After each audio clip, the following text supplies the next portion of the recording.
Managers, what's the record you have for fastest firing and why did it happen? Oh, this one was about an hour.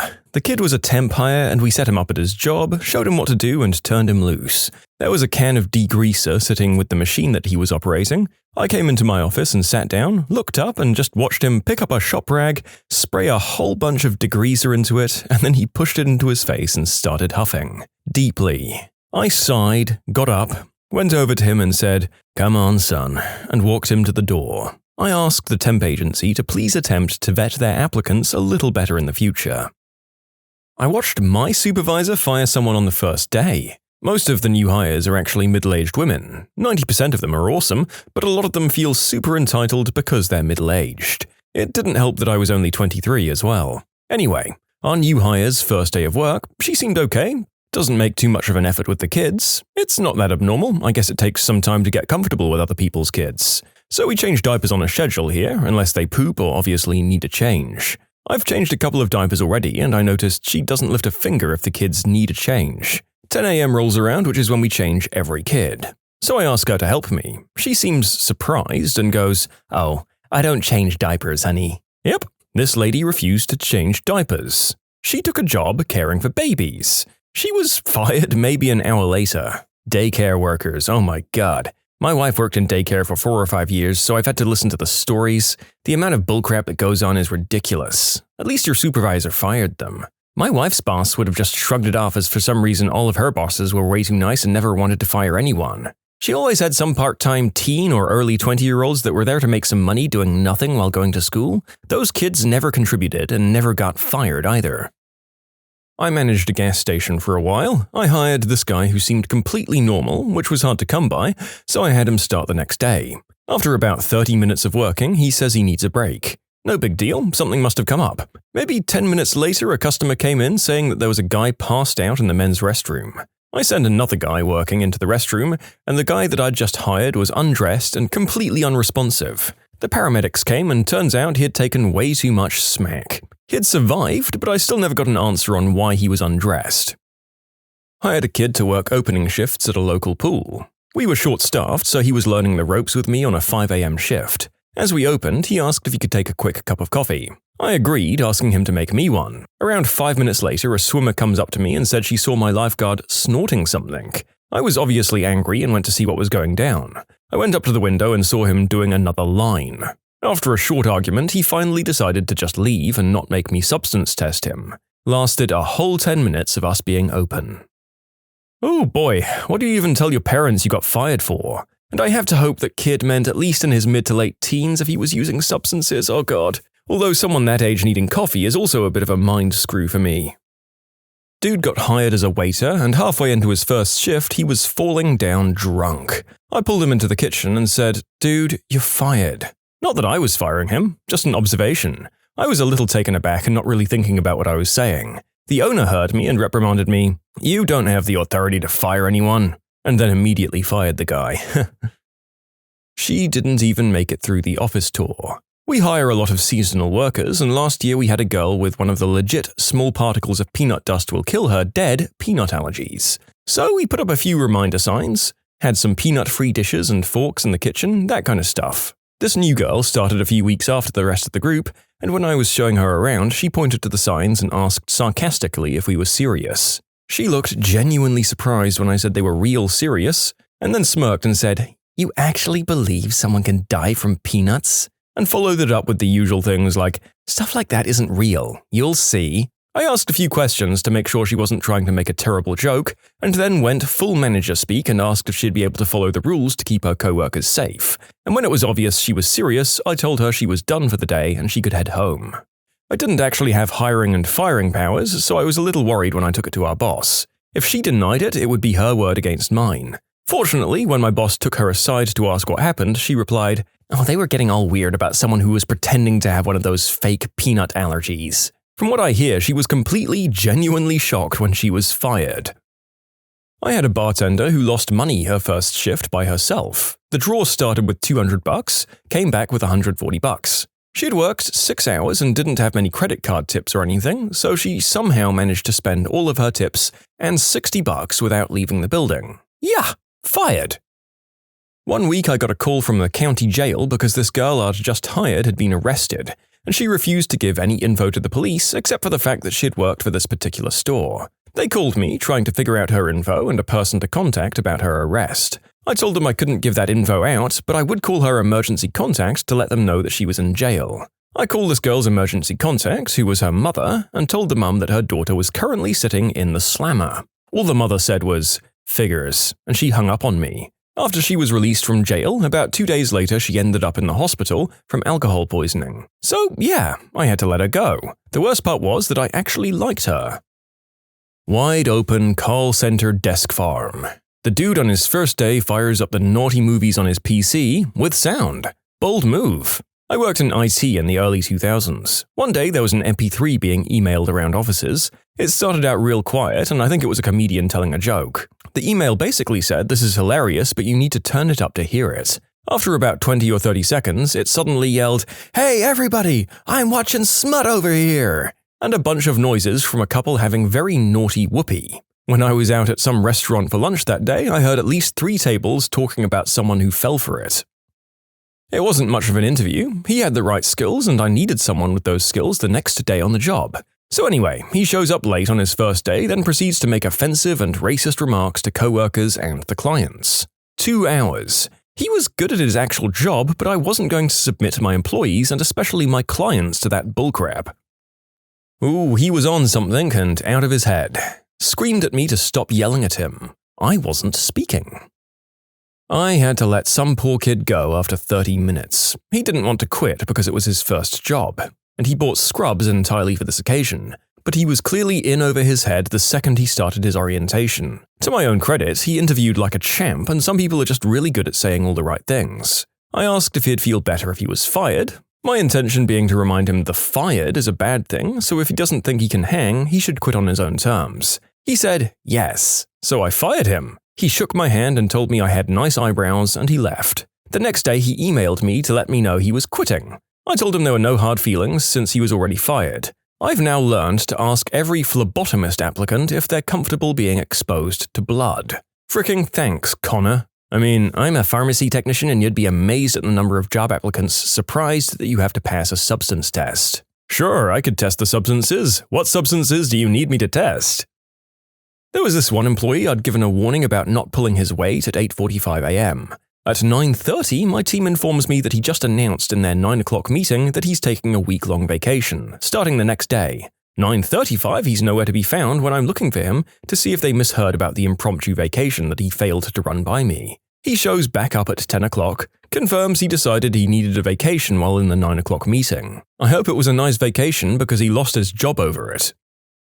Not me, but I had a friend who supervised a movie theater. They hire this kid. First day, first showing of that day, he lets 20 people in and follows them in himself. He thought no one would notice that he and his friends were partying while watching a movie that he'd closed the sales to so that they'd have the rooms to themselves. She showed up on her first day strung out on something. She was really angry when I sent her home and told me I was going to make her lose her children since the judges said she had to have this job. Complete BS since she was hired for the holidays. It didn't stop me from being scared for the next few weeks. That woman looked like she wanted to hurt me. A former coworker of mine was fired from our inbound customer service rep job during our second on-the-phone shift because he shouted at a customer, "My God, are you fricking stupid?" He says he forgot to hit mute. Look, I'm going to say in this person's defense, I do get it. I'm on your side for wanting to shout that when you're working in customer service, but I do also understand why you got fired, and hopefully, so do you. Hired this big Michael Clark Duncan-looking guy who claimed he had experience in a kitchen, had some higher-end stuff on his resume, and talked the talk well. Nobody could get a hold of his references, but we were short-staffed and needed a body, and he'd interviewed really well. So, cut to his first day. The man had no clue at all on any of the big kitchen basics, and we started questioning our decision. But we figure maybe he's nervous or hungover. It is a kitchen after all, so we let it ride another day. Day 2, he comes in and starts prepping. I'm keeping half an eye on him. I see him grab some potatoes for soup. The next thing you know, he mutters about the chef's knife being dull, and instead of sharpening it with the whetstone on hand, or even using a steel, he grabs a 10-inch flexible boning knife and starts wobbling and forcing his way through a large russet. It's not going well. I pipe up, "Hey, that's the wrong tool for the job. What the hell are you doing?" He says, "Nah, man, I got this." As I try protesting again to tell him, "No, seriously, you're going to bleed," I see the potato roll out of his grip and the knife spring off the side of it and sink itself into his left hand and out the backside of the same hand. I'd never seen a black dude go pale before that day, but he sure did. I then proceeded to tell him we were going to go to the hospital, to leave it in and I'll grab the towel. The guy, naturally, yanks the blade out of his hand and covers my prep table, slicer, and wall with blood in the process. I handed him the towel, he wraps up and tells me he's good to drive to the hospital and would be back as soon as he could. I told him he didn't need to come back until the next day to pick up his paycheck. He freaks out and I have to call him on his BS and list about a dozen unsafe or unhygienic practices that are enough to cause me to let him go, let alone the fact that he just stuck a knife through his frickin' hand after being told not to use it. You can lie your way into a lot of jobs, but you can't lie your way into a kitchen. In short, I fired a guy on his second day for ramming a boning knife through his hand like a dummy, after trying to cut potatoes with it and being told that it was the wrong tool for the job. You can submit your own stories to be featured here on the channel. The story submission link is in the description below. And if you want to listen to some vibey music in the background, check out easymode, also linked below, and subscribe. I had to tell someone on their first day of a tech support training class to click on the big blue E. She was gone at lunch break. One guy that got hired at the same time as me at the movie theater got fired the next day. He'd stand around in the halls, and when it was time to clean the theater, he'd disappear and hide in the bathroom to avoid working. This guy grabs a candy bar, opened it, and started eating it while waiting for the interview. Manager noticed and asked the guy if he paid for it. He said no, and the manager told him to pay and then to F off. My job recently hired a woman to work at our restaurant, and she got fired within 2 days due to her inappropriate advances on other staff members. We believe she had some form of nymphomania and have now changed our interviewing procedures. She'd go up to the desk and smack the receptionist's butt. The receptionist grabbed her hand and cussed her out the third time she tried doing it. She was being trained by our male manager, and she placed his hand on top of her crotch and kept telling him, "My mother lives down the street. We can just hang out there, babe." Yes, she called him babe. Oh, we can go there really quick. We could all go. She was pushing her chest onto him and intentionally bumping into him. She also hit on every single customer. I'm a manager at a restaurant. A new hire, a young adult male, was berating a female long-time employee about how her use of birth control indicated that she was a big old promiscuous working girl. I had to explain to him how inappropriate that was on so many levels, and then can him. Also, this doesn't really fall into firing quickly, but it's amazing how many people can show up to orientation without the proper identification so you can't even start them. Not fired, but we didn't hire a lady because during her interview we asked, "Describe a difficult situation at work and how you overcame it," and she replied, "During my divorce, I didn't want to talk to my ex, and I told my oldest child they'd be the ones arranging visits with their father, and my daughter said she didn't want to have to do that, so I sent her to live with her dad instead. It was really hard, but I ended up making the right choice." Nope, didn't hire her. 5 days. We hired this server who'd been waiting tables her whole life and was GM of a restaurant for about 10 years at one point. She was the typical alcoholic white trash lady with stringy hair and baggy sweaters and smelled like stale smoke. Anyways, she somehow makes it through training, barely, and shows up for her first shift late and hammered. She walks into the back booth and proceeded to pass the F out. A different manager tried stirring her awake, then poking and shaking her a little. Nothing worked. Finally, he just roared her name and she woke up and he told her to leave and they'd mail her a check. She was just tottering away, yelling obscenities and flipping everybody off. This is the story of how a couple of people I hired got fired super fast. One guy asked for a multiple-choice menu test and was serious. The other one, on her second or third shift, she was arrested in the middle of the dining room by her probation officers. I was fired after one day because I wouldn't upsell a fancy grilled cheese to a 90-year-old lady. 2 different ones. I run a car dealership. I hired a young guy who was maybe 22. He was waiting around after getting hired to get his passwords and was out with the other salesman. A man walks in with his teen daughter and the guy starts loudly talking about the things he would like to do with her in the bedroom. The dad hears and is brought to me. I walked out and fired this new guy. That one was 20 minutes after being hired. The second fire was a guy I'd hired to be a salesman and I asked him if he had a record. He said no and was fired 4 hours later for having a grand theft auto charge. I managed a fast food restaurant and hired someone to work primarily in the back prep kitchen. The job involved cutting 5 to 10 20-kilo bags of potatoes per shift with a hand-operated machine, dishes, and cleaning. He had a great trial shift. I scheduled him on for the next day at 12. I arrive at 3 for the closing shift to find dishes piled high, enough cut potatoes for maybe the next half hour maximum, should be enough for the whole night by the way, and this guy was just sat in my damn office chair texting. Nope, bye-bye. 3 hours from start to finish, 15 minutes from when I walked in. Well, at least this guy wasn't like that other story we had about chopping potatoes. I'll take the lazy guy over the one who lies on his resume and makes the world's most unorthodox kebab with his own hand. Back in the 80s, I managed a retail clothing store in the mall. We hired a guy to carry heavy boxes for shipping out to the back, and to do basic chores and cleanup. First day on the job, 10 minutes after he'd clocked in and was supposed to be loading boxes into the pickup area for UPS, I walked into the dressing room and I found him looking over into one of the stalls watching the teenage girls changing clothes. It was the 80s, so all he got was fired. Today, I guess he'd have been arrested. A temp we hired for a project interviewed pretty well. Well-dressed, a bit on the svelte side, spoke perfect English with the barest hint of a London accent, looked you in the eye, had a ton of credentials. If anything, he seemed a bit overqualified for what was essentially a grunt lab position. Did well with a bunch of managers. First day of work, he went to orientation. I got a call from someone who worked in that building and said my new temp was a real piece of work. Sat in the conference room, slipped his shoes off, and propped his cracked feet on the chairs in front of him. Okay.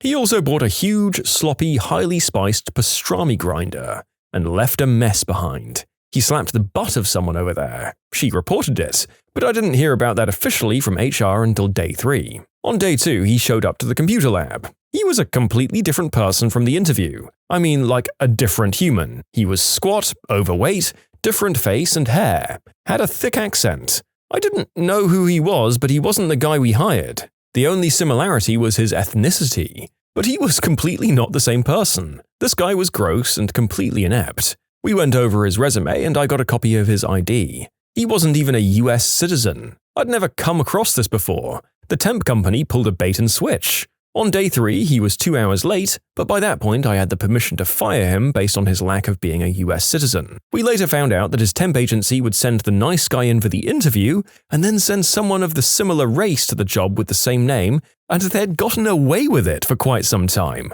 But usually the guy they sent wasn't this poor quality, so sadly it went unnoticed until now. Within the first 3 hours, when I was a manager at McDonald's, we'd sometimes get employees coming in for the local inmate work release programs. Lots of felons and other undesirables. This particular one was old. I'm talking 50 or 60. On people's first days, we usually put them on the front register so they familiarize themselves with the menu and whatnot. After sending everyone on break, I take my break and come back to see the man fishing out the dollar bills from the Ronald McDonald House Fund thing with coffee stir straws, with customers waiting in line to have their orders taken just watching him.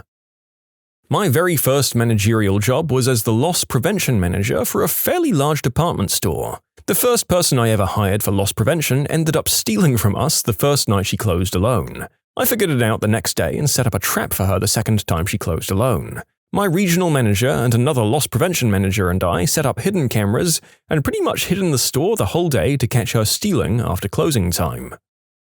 I worked at the boarding kennel for a few years and I really loved it. It's hard, loud, dirty work, but I like animals and dogs are the best people. We also boarded exotics, which was neat as heck. Anyway, the boss hires on this girl that seemed a little off. During training, she'd stare off into space and not really acknowledge me. But when I walked her through the process of feeding and cleaning kennels, she did it just fine, so I set her on her way. Her first real day of work, she went out to clean the kennels, scoop poop and wet bedding and replace it. This is a long process. It takes 2 hours if you really know the work. Well, 6 hours into her shift, nobody had seen her. So I went hunting and easily half of the kennels aren't done and a lot of the doors are open. For the dog's safety, you just don't do that. Now, I can't find the girl or 4 of the dogs. I run to the boss because I genuinely thought this girl had stolen someone's pets, and the whole team goes looking for her. We knew the boss had found her because she's a screamer. This girl has got these 4 big dogs, a Malamute, a Great Dane, and 2 Shepherds, all on leashes, tied to the fence,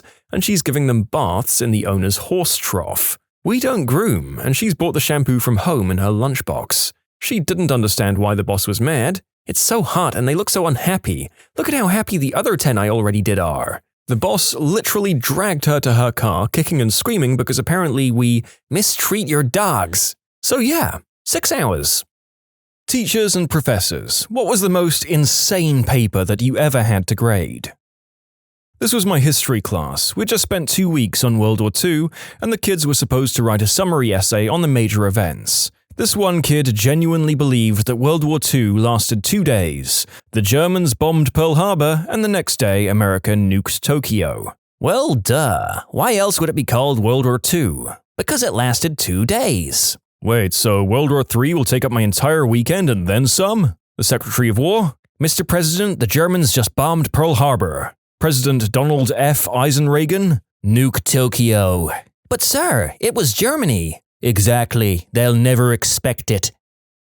I'm an English teacher, but this was when I was a TA for Latin American Studies class. The final paper was to be a research project about any Central American, South American, or Caribbean country of the student's choosing. The topic was open, just had to be about something in one of these countries. One student turns in her first draft, the whole thing is about the country of Madagascar. When we told her it didn't fit the requirements of the assignment, she accused us of being too scared of the part where she discusses graveyards in Madagascar. In my high school Spanish class, we had to do presentations on Spanish-speaking countries so we could learn about their culture. Also in my class was a guy who was super obsessed with soccer, who after weeks of working on this project, gets up and gives a full presentation on Brazil. The second sentence out of his mouth was, "The national language is Portuguese," and he just gave a presentation on famous players. As he goes to sit down, another guy in my class just goes, "Nice presentation on a Spanish-speaking country, man."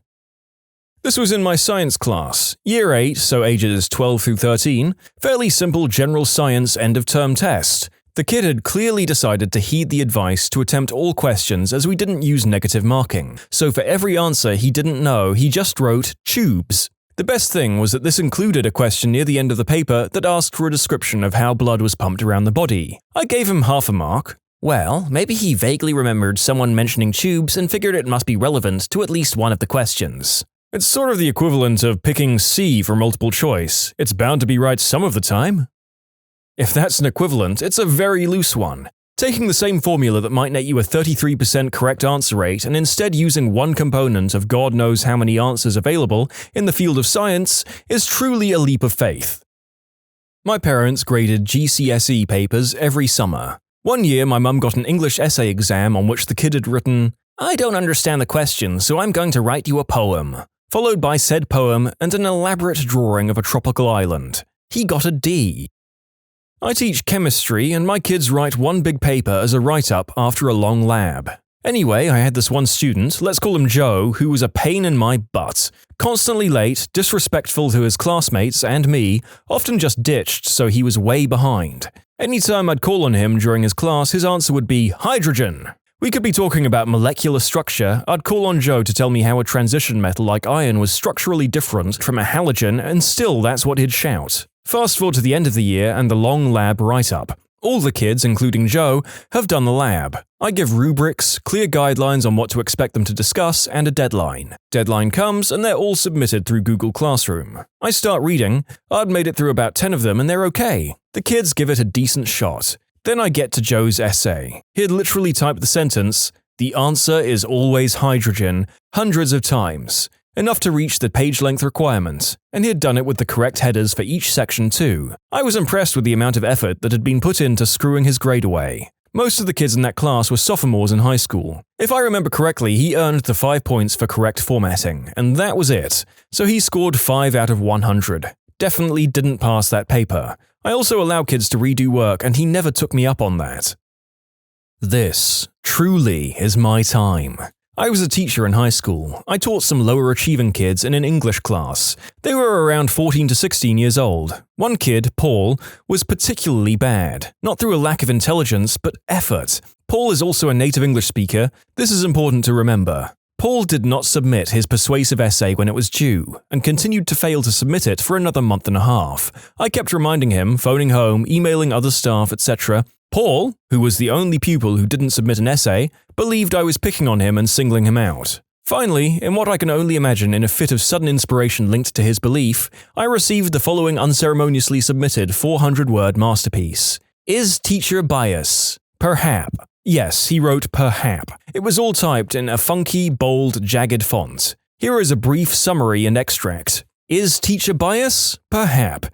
In my experience, teacher is very biased towards me for no reason. It went on about what he understood to be the faults in the teaching profession for most of it. However, another particular highlight was where he stated, teachers can be racist, as reports have found. He proceeded to never reference this or go into detail about racism or reports ever again. Paul was also white, just putting that out there. I still freaking have that essay. I once was in an English class with several papers that had to be peer-reviewed. One of my classmates wrote a 15-page paper that was, for the most part, barely comprehensible. But the real kicker was that she directly quoted Santa Claus 2. In a final paper for a college-level senior capstone, a real person quoted the 2002 Tim Allen Christmas comedy Santa Claus 2. We also had to discuss each other's papers in class afterwards. Awkward. I genuinely laughed aloud at this. I have to know, what was the quote? Seeing isn't believing, believing is seeing. Well, it's weird they picked the second one because I'm pretty sure they say that in the first movie too.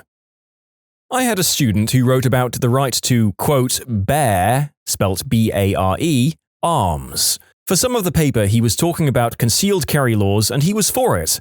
Then he started arguing against the Second Amendment. Then he started talking about women wearing short-sleeved shirts. This was a college-level class. I still have photos of this paper, though I've lost the original copy. It's glorious. I read it to all new friends. Geography teacher here. I teach 18-year-olds. I had assigned a scientific paper for about 5 pages long. Topic was chosen from among the chapter on space. Had a student write it on the subject of the moon. Went off on the good start, different theories of how the moon came into existence, then suddenly she switched into astrology. It was so smooth I didn't notice until a full paragraph in. I had to explain to her why she failed. One of my classmates once wrote and presented on this wacky jumble of conspiracy theories about the Illuminati. The paper was bad, but the presentation was awkward as frick. He was doing numerology on the chalkboard to demonstrate that the Pope was actually the Antichrist and that George Bush was one of his minions. It would have been funny, but I'm pretty sure he was schizophrenic. Everyone just got really, really quiet, including the professor. There was this girl who wrote about how the English language was only partially accessible to women. Not like that men had dominated the English language in terms of publishing or less censorship, but as in there are words and phrases that are 100% incomprehensible to women because of genetic differences between men and women. Did she have any explanations for why she thought this? She couldn't because she's a woman. There's actually a communication theory called muted group theory that basically proposes this premise. It suggests that because language was created by men, they have the upper hand in expressing themselves, and women are limited not only in their language, but their view of the world due to the language at their disposal. It also suggests that there are some experiences that are uniquely female that they are unable to express due to having a lack of vocabulary, since language was designed by men. I'm not a huge fan of this theory, and I'm not a critical scholar in the least, but it does exist and some people find merit in it.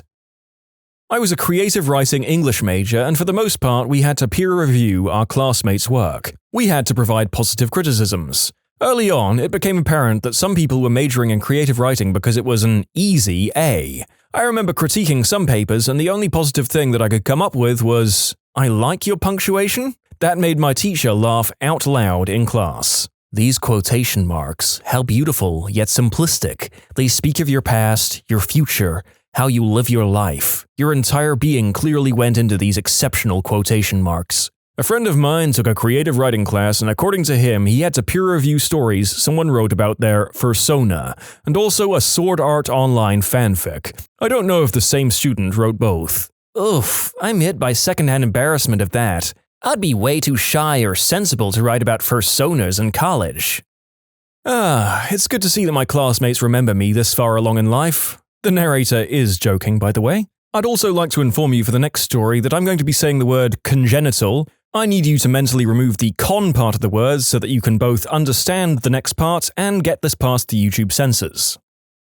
I had a student in freshman comp who was in her final research report based off the novel Frankenstein using the thesis, "Congenital manipulation of human beings in laboratories is wrong because God says so." No, that's not a typo, congenital manipulation. Apparently she'd used find and replace because that was the way it was through the whole 8-page paper. She clearly meant genetic manipulation, but every single instance of the phrase Genetic manipulation had been replaced with congenital manipulation. After I hauled myself out from under the desk of my office where I'd slid because I was crying with laughter, I really did read the paper. Apart from the crappy thesis, the paper had not had a single decent source, no real arguments, and the organization was chaotic at best. Worst part? I'd had multiple individual conferences throughout the semester with the students to work on thesis statement and developing arguments. She had never bothered to come to a single one and was teed off when I failed her. This one's priceless. I keep a whole file of such beauties from my student papers. And yes, I'm an English professor. Here's a couple. So You Want to Be President is a copulation of little thought about facts concerning the 41 American presidents. Wuthering Heights is a novel written in the Victorian era, but that excretes many of the symptoms of a romantic piece of literature. Children are at such a venerable young age. You can submit your own stories to be featured here on the channel. The story submission link is in the description below. And if you want to listen to some vibey music in the background, check out easymode, also linked below, and subscribe.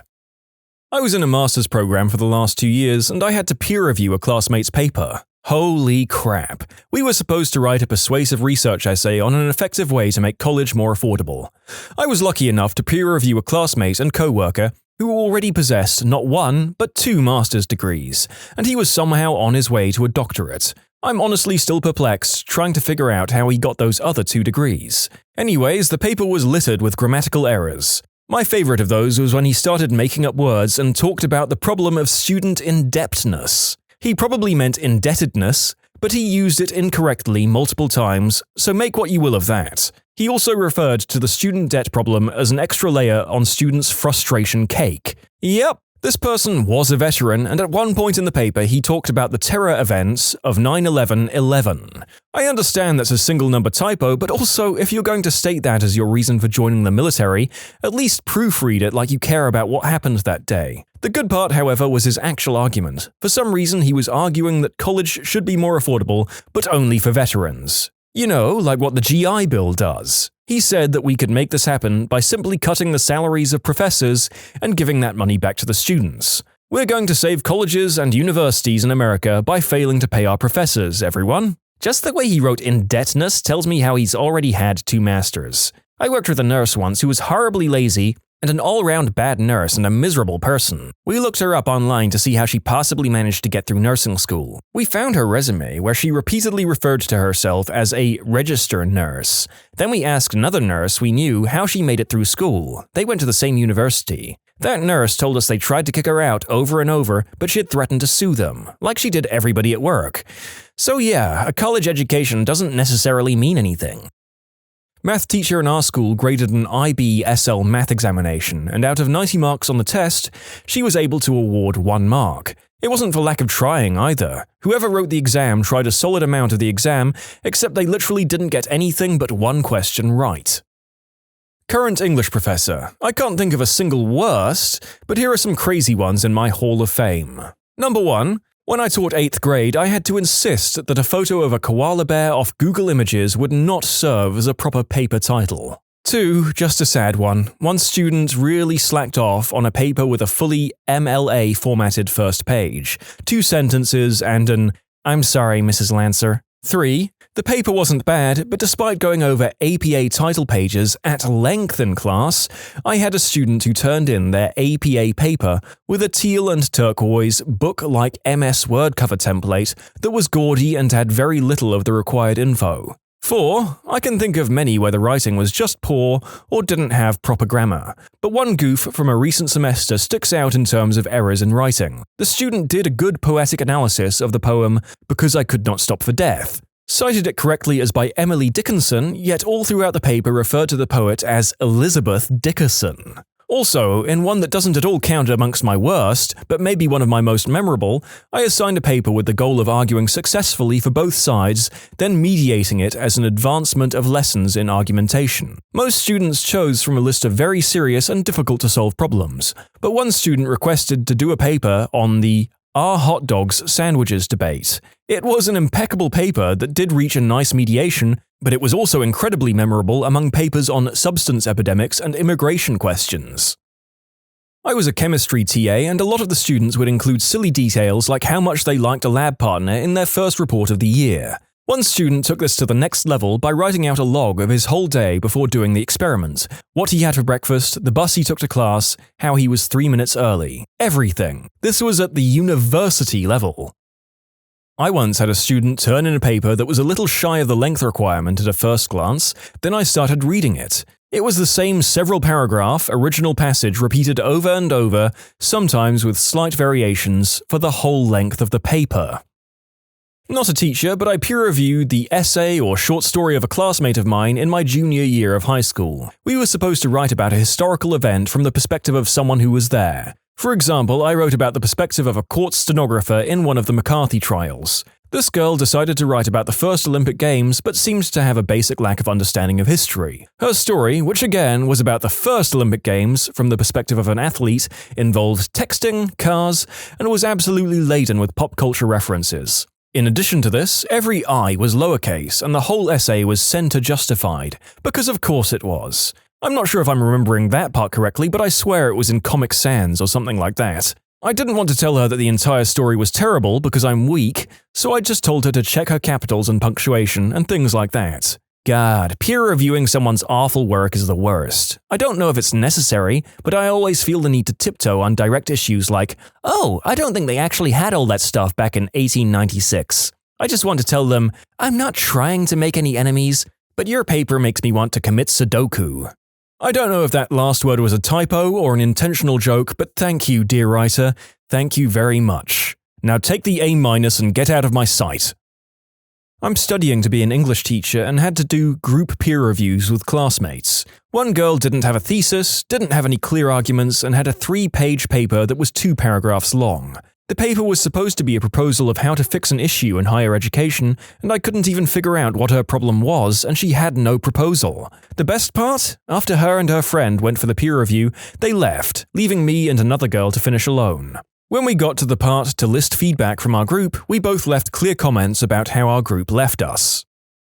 Not a professor, but I had to peer review a bit for my scientific writing course in my first year of college. It was a level 200 class, so there were a few sophomores and juniors. The way how it worked was that at the beginning of the semester, our professor had assigned us to do groups of 6. During the peer review sessions, she would staple the papers together according to group number and give it to different groups so we wouldn't grade our own group's papers. Around midterms, we had to write a mock proposal for a scientific field of our choice. Had to be at least 6 pages long with headings, abstracts, materials, hypothesis, etc. The one who wrote the best proposal got a Dunkin' Donuts gift card. I found one of the juniors' proposals and, oh my god. She only wrote 2 pages, had no discernible format, used a typewriter font, had no headings, and it was just her blabbering on about how herbal medicine helped her mental illness.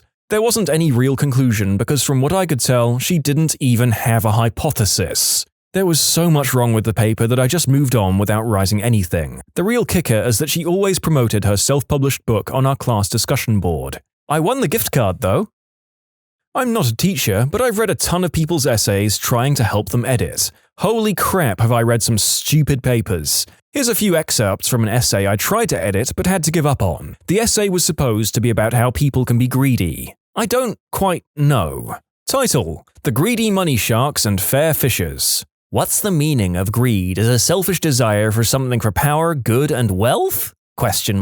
I told him to define greed. Defining your terms is important and he'd get marked off if he didn't. 1 point me and the guys had a guys' night, which we have a great time just being guys. Unfortunately, on that night there was the guy who was our friend, but now he's acquaintance because he activates his middle finger move. This one's just hilarious. Every time I try to read this aloud to my friends, I burst out laughing and can't finish the sentence. For example, my rich friend went on a date with a Canadian girl. What did my rich friend had a good time with his date? Then unlucky event happened, he went to the bathroom because of the reason that doesn't involve with ditching. My friend accidentally drops his wallet and he went to the bathroom. She grabs his wallet and left the restaurant. My friend came back surprised and realized he lost his wallet. In other words, he's broke as heck and washes the dishes instead of sending him to jail. Ever since that date, he never dates a Canadian person or travels to Canada because in his point that Canadians are thieves. Maybe his friend is just stupid. So group tells the guy to pay the full share. The man disagrees, then he ran out of chills and never seen again only until tomorrow. never seen again, but then they saw him the next day. Although the tactic of avoiding paying the bill, full stop. Another way is to enhance their beauty within their appearance. For example, my cosplayer friend, redacted. A cosplayer is a person who dresses up as the character related to anime, cartoon, or video games. She always looks elegant and beautiful outfit of a character she cosplays as. When she wears her normal clothes, she still looks cute and natural. One night we get our boba drinks from a shop called Redacted, so I and Redacted ordered our drinks. I looked at her, she looks happy in a pretty way, then glanced at me. My cheeks started to get red. So I told her that I would pay for our drinks. I asked her why she has to look cute. She replied, "It's to make guys pay for my stuff and someone who I'd like." I kind of felt angry that she used me, but I was curious about the person who she liked. On the way to Redacted's house, I asked her, "So who do you like?" When we arrived at her house, she turns around and went to me, then pushed her smooth lips to my lips. Redacted steps back and replied, "I love you, baka." Baka means in Japanese is a fool. For example, people always take advantage of their men related to money. The woman's point of view of men are personal money spenders, and some men's point of view towards people is some kind of powerful god or someone in royalty. My thought on this subject are slavery and women being cheap. That be another way to avoid paying is taking advantage of your date and act like you're a spoiled royal brat. A woman who would do that, which is my mother because she doesn't work but take care of my sister but her husband does all the work. The worst part of my mother that she begs for money from me because I'm her child. He doesn't have a job and all of his money comes from his parents. This was written by a freshman in college. For a lesson one time, we were supposed to grade some AP tests to get an idea of what the test would be like. The prompt was like, "Tell about an achievement you've made," or something. I received a paper that went something like this. Growing up, I loved basketball. I would play it all the time. I really enjoyed the game, and I still play it now. I play basketball during the day. Sometimes I play basketball during the night too. Basketball is fun to play. Just on and on. About 100 different ways to say they play basketball. Anyways, I gave it a 2, 1 being the lowest and 5 being the highest, only due to the fact that it had no grammatical errors. Turns out the person received a frickin' 4. Taught at community college. Last paper for English 102 was an argument paper. I stated on the directions no stupid arguments like the Holocaust or the latest school shooting didn't happen. Student turns in a paper denying the school shooting that Alex Jones was recently in court for also denying. Gave her a 55%, which was an F, which put her final grade at an F because of a whole bunch of other crap the nut did and didn't do in class. One of the sentences was something along the lines of, "Who can blame the crisis actors for doing what they did? Every person just tries to help themselves." My time has come. I teach 10th grade English. One girl wrote the world's worst paper. It was incoherent, 5 pages long, had no claim, and was mostly plot summary. It was unreadable. I hated every second of it. I didn't know how to grade it, so I handed it to my co-teacher and was like, "You deal with this mess." He gave her a 55, which was generous. "So this is a failing paper, right?" We handed it back. I thought it was over. A different student turned in a paper, like a week late. I started grading the paper, I reached the second page, and I had this horrible epiphany. It was the same horrible paper. I couldn't compare the two papers because I didn't have the original, but it was the same unreadable garbage. I stopped reading, gave the second version a 45, and moved on. Then, an entirely different student who is not friends with either of the original students turned in a paper. It was like 2 weeks late, but I agreed to grade it. I got halfway through the first sentence before I realized it was the same gosh darn horrible paper. I almost died. These were all handwritten, so each student rewrote by hand all 5 pages of garbage. I know they were all copied because they had the same weird spelling errors. I have no idea why any of them thought distributing and copying a paper that had already failed would work. So I had to reread the exact same piece of garbage paper 3 times and it was so unpleasant. What was your cringiest encounter with a nice guy?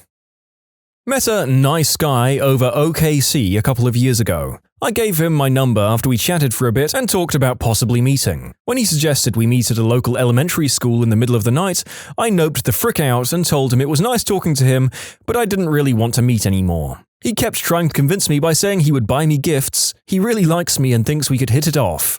When I told him no, he blew up and called me the B word. A whore, the usual. He tells me that I now owe him $15 because he'd already bought me a present for our first date and that I needed to meet him right now to give him his money. Or I could meet with him and have a good time and forget about all of this. Blocked his number right away and didn't hear from him until the next day when he calls me from a different number. When I picked up, he acted pleasant and asked me what time we were going to meet today for our date. I told him to F off and blocked him again. Then I get a text a couple of hours later from another fricking phone number saying that if I don't meet him, he was going to take his own life. After a bit of unnecessarily dramatic conversation, I basically told him that I didn't care if he did that, he was psychotic and needed to leave me alone. I blocked him and forgot about it. Fast forward to about 6 months ago when I get a text from an unknown number. I knew exactly who it was when I read the text. I have $20 and a fun night planned for us. Want to meet sometime soon? Miss you. Blocked it, changed my number, never giving it out to a stranger again. There was a guy in high school who had a crush on me. He was never shy about it, and from day one he made me really uncomfortable. He had asked me out multiple times a day, always in front of my friends, who didn't help because they'd always egg me on to go out with him. I was the new kid in school and they'd all been friends with him since elementary. When I kept saying no, he assumed it was because I was seeing someone else, so he started telling people that I was sleeping with random guys at school. I wasn't. I had no interest in dating any of the boys I went to school with. Anytime I tried to tell him to stop doing that, he, and anyone else around for that matter, said he was just joking and needed to lighten up. It all came to a head at the homecoming dance my junior year. He was a senior, so it was his last homecoming. Apparently, the day before homecoming, he told one of my friends that he'd asked me out to the dance and I'd said yes. He had not asked me, I never had any intention of going to the dance. He kept going on to my friend about how special he wanted it to be, that he spent all of his money on tickets, gas, new shoes, and a corsage. My friend was so excited for him that she went over to his house the day of homecoming and helped him get everything ready. She also told all of our friends what was going on, so everyone was under the impression I was going to the dance with him. Let me also add, no one checked with me that I was going to the dance, so this was all going on without my knowledge. He told everyone that I was going to get dropped off by my parents, so he and all of my friends waited outside for me. They waited for 3 hours. Apparently, anytime my friends told him to come inside and that I wasn't coming, he'd start tearing up and say, "Just 5 more minutes." So of course I went to show up to school on Monday and everyone was furious at me. None of my friends wanted to talk to me. I sat alone at lunch for 3 days completely confused about what was going on before some girl I'd never talked to before asked me why I'd stood him up. So I went up to the guy when he was alone, asked what the frick he had done, and he just started laughing hysterically and said, "If you agree to go out with me, I'll tell everyone it was just a misunderstanding." Never talked to the guy again. It permanently damaged my friendships with several people because they thought I was a massive piece of crap to this guy who they thought was really sweet. Holy God, what a manipulative moron. There's just so much premeditated destruction of the girl's social life on display that he deserves whatever badness life throws his way. I had to get a ride from a friend my junior year of high school. For some reason, I didn't have my car. I don't remember all the details. He stopped about a mile from my house and pulled over into the side of the road. He had told me he had had a dream where we had made out and that I was a really good kisser in it, and he decided I could either walk home from there or kiss him. Holy crap, do I have a story for this. So I'm a big dude, and at my first semester at university, I came in as a junior. And there was this guy that was just way too fricking into me, and he was super creepy about it. The dude would just sit uncomfortably close to me, like if I was sitting on a chair, he'd sit on the armrest, or if I was talking to someone, he'd place himself directly between me and the person I was talking to. It was annoying. He would always bring up discussions to make sure everyone in the room knew he was bi, and ask everyone their orientation, and every dude would answer straight and he'd awkwardly flirt with me or some other dude. After months of this, we were playing ping pong and we were getting in a stupid argument where he was just flat out wrong. It had something to do with game engines and pixel art. It was stupid. He would hate to admit he was wrong, but he decided that this was a good point to show me he was able to accept defeat in an argument. He goes, "Fred, I have Asperger's. It's really hard for me to look someone in the eye. I can only do it if I'm really mad at the person or if I really want to screw them. But don't worry, I'm not mad at you." All while staring right into my face. I just put my stuff down and walked away. I was like 19 and working my third shift at a gas station, casually sweeping the floor. The door opens and I hear that ding, so I look up and make eye contact with some guy. I can't explain what was going on in the guy's head, but it was like he thought it was some kind of slow-mo movie situation and he staggered back, gasping, and widening his eyes and staring at me. I'm not the kind of person to notice this kind of stuff in other people. I felt like I was reading a scene from Twilight in my head. I went behind the checkout counter, he grabbed his Red Bull or whatever, he kept obviously looking at me in shock and shaking his head like he was trying to psych himself up for something. Ladies, you know that feeling when you know someone wants to catch your attention and talk to you, but you're trying to keep it casual? This went on for like 20 minutes and I couldn't accomplish anything because I'm waiting for this dude to check out. Anyway, so he walks up to the checkout super dramatically, I check him out, he stares the whole time and finally says, "I never expected to see such a beautiful woman at a gas station. This is fate, you shouldn't be working here. I just can't help myself, I have to ask you to go out with me." I said, "Sorry, I have a boyfriend." He seriously looked enraged. He clenched his fists and gave me this overly dramatic, scary look, grabbed his stuff and stormed out the door. He moved his car so the bright headlights were facing the front of the store and sat there until the next customer came, probably an hour later. Honestly, I wasn't too scared, it was just really like, what? I just wanted to finish my list of duties at this crappy gas station and live my life. But some Joe concocted a bizarre dream scenario in his head and somehow that was my fault. Gotta love the sheer stupidity of thinking both that you're way too pretty to be there, but then being shocked and enraged that you could possibly have a boyfriend. What a nutcase. A guy sat down next to me at a coffee shop and asked why I didn't have a boyfriend. That was his opening line, so I told him I did, and he immediately looked appalled, demanding to know where he was, and I was like, "Bro, do I need to wear a sign or something?" Nice guy said he was doing me a favor by trying to stick his hands down my pants because he was the only one that would give me experience, being the size that I was. Joke's on him, I lost 65 pounds after that and turned my life around completely. Had a very difficult, traumatic end to a long-term live-in engagement. He went to jail, I decided to go to Europe to backpack for the summer. Best friend, male, agreed to come along and was very aware that this was a post-breakup getaway, to clear my head and have fun. He flew out ahead of me to visit family. I arrived at the airport to see him waiting for me in Europe on bended knee, ring, flowers and all. I was furious and that friendship was destroyed. Vacation was equal parts horrendously awkward and tense and amazing, but ended with him drunkenly ranting about it all in a hostel one night, ultimately becoming inappropriate and then physically aggressive toward me, and a group of strange hostel bunkies helping to quietly pack my stuff while he was finally passed out and get me to the airport and home immediately. I haven't seen him since, about 8 years now. I guess in his mind it was the perfect cliché movie moment to begin our lives together.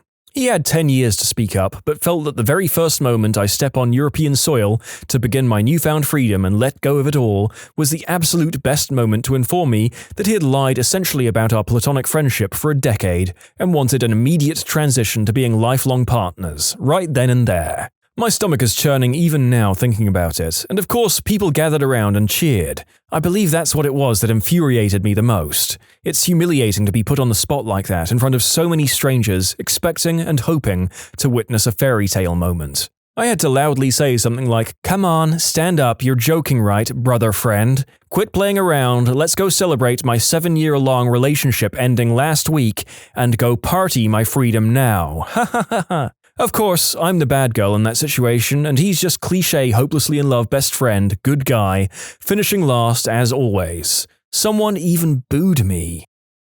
Met a guy at a gathering at a mutual friend's place and ended up getting stuck talking to him all night. Night ends and I don't give it another thought. Couple of weeks later, he calls my house. I didn't give him my last name or my phone number. Since he now has my number, he also knows my address and starts showing up at my house at weird times, sometimes with his equally creepy sister. Fast forward a few years and I haven't lived at home for at least a year. He shows up, Dad answers the door and just tells him I'm not in, not that I don't live there or anything. Later that same night, Dad lets the dog out for a pee before bed. Dog disappears into the backyard, chasing something he really wants to catch. Thinks it's a skunk or something until he hears the gate on the neighbor's fence open and close quickly. Dog has chased a person out of the backyard. My old bedroom window faced our backyard. We don't know for sure, but I think my dog chased that frickin' creep out of our yard. Screw you, Adam. I don't think we have a catch-all name for these so-called nice guys of the world in the same way that we have Chad for D-bags and bold players. But yeah, for the purpose of addressing all the nice guys in this collection, screw all of you, Adams. Drinking too much on the first date in order to stay over at my apartment and sleep on my couch, and then try to worm into my bed at 3 a.m. You can submit your own stories to be featured here on the channel. The story submission link is in the description below, and if you want to listen to some vibey music in the background, check out easymode, also linked below, and subscribe. I knew this kid in 9th grade who seemed like a nice enough dude. Let's call him Frank. We became friends over our mutual love of video games, with him seeming to be a lot more invested in the friendship, but like I said, he seemed harmless. One day, I invite him over to the house to play games on my PlayStation. We have a good enough time, him continuously talking about how he's so happy to have a friend who likes video games and is a girl. Red flag, I know. I got to school the next day, and during class, my friends tell me that Frank went and bragged to anyone that would hear that I invited him over and that he heard I was super easy and bought a condom. Just in case. Being an angry and petty teenager, I walk up to him during lunch period in front of a bunch of guys and called him out for what he said. He began stuttering, but before he could finish, I told him he was a creep and to never talk to me again. Cut to a few months later, and I'm called into the vice principal's office. I get there and she asked me if I was friends with Frank, and I responded that we used to be. She asked what ended our friendship, and I explained the situation to her. She looks at me and says, "That's not what he told us, but I think I know who's telling the truth." Turns out that after I ended the friendship, Frank fixated on another girl only to discover that she had a boyfriend. Frank decided the best course of action was to get rid of the boyfriend by pulling a knife on the kid in the hallway and threatening him. Security, of course, gets him and discovers that he only had a butter knife. Still, he threatened someone, so he was called into the principal's office. Whereupon, he explained that the only reason he pulled the knife on this guy was because he was so heartbroken after I dumped him following our 6-month anniversary, and fell in love with this other girl because she treated him right. He got suspended, but since it was close to the end of the school year, he just never came back and transferred schools the following school year. Good riddance. I considered him a friend. Stayed at his apartment when visiting his town. He slept in the living room, I in the bedroom. When it got late, he started making jokes about how he had hidden the bedroom key and that I should get ready for him. I spent the night half awake and fully dressed from sheer fear. In the morning, I packed and wanted to leave, but he wouldn't let me go without having a goodbye kiss. He physically blocked the door so I couldn't get out. I tried to play it off and somehow managed to squeeze by him without getting kissed, but it was a terrifying experience. And that was the end of our friendship.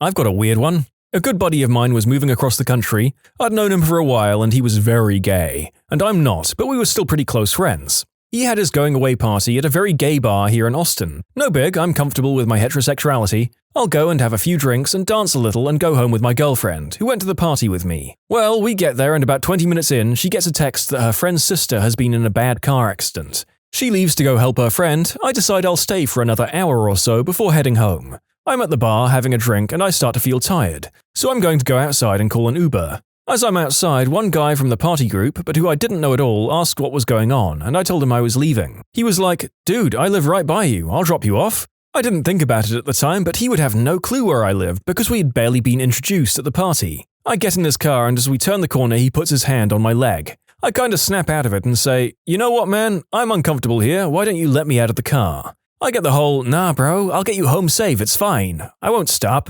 Doesn't pull over, comes up to a stoplight, I try to force open the door and the door won't open. He won't look at me and by this point I'm saying very forcibly to let me go. I normally conceal carry, but not this night since I was in a bar, and I was drinking. Both illegal to carry a gun while doing so. After a few more lights and silence where I realize that he's taking me somewhere against my will, I realize that I have a window breaker on my keychain. It's one of those combo thingies that can cut a seatbelt and break a window if your car is underwater. So I pull it and immediately break the passenger side window at the next light and start crawling out. Luckily, there were like 8 people that saw it happen and came running over. He still wouldn't unlock the door. When he saw them running over to help, he opened the door and pushed me out and sped off. He was in a stolen car and no one knew him at the party. He had just started associating with our group early on and I thought he was part of the party. It was scary as heck.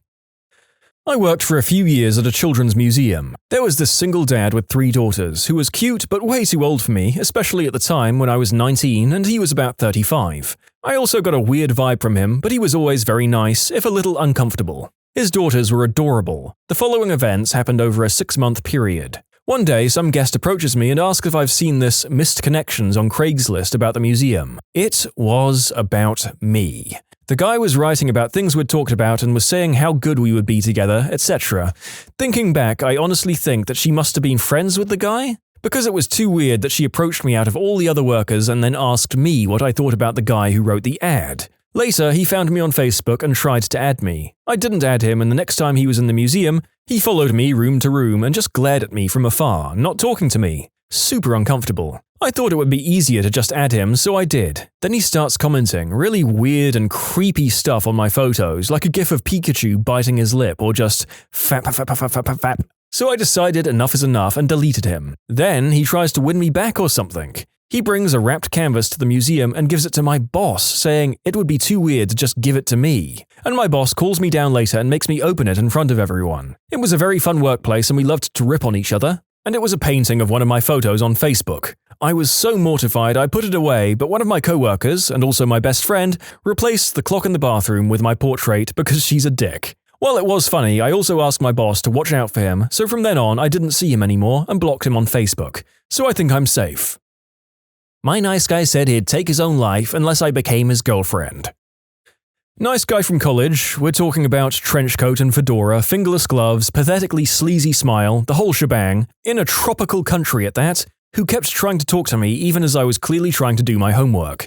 Now, I was okay with multitasking, I could really do homework and listen and respond to him, but he wouldn't have it. Hey, you know what? I really hate it when women, yes, not people, women, specifically, ignore me. I was dumbfounded but also really offended, so I shot back that I was listening to him even if I wasn't looking at him. No, but when I'm talking to someone, I want them to look at me. Friend overhears this and went off on him faster than I did. He left me alone after that.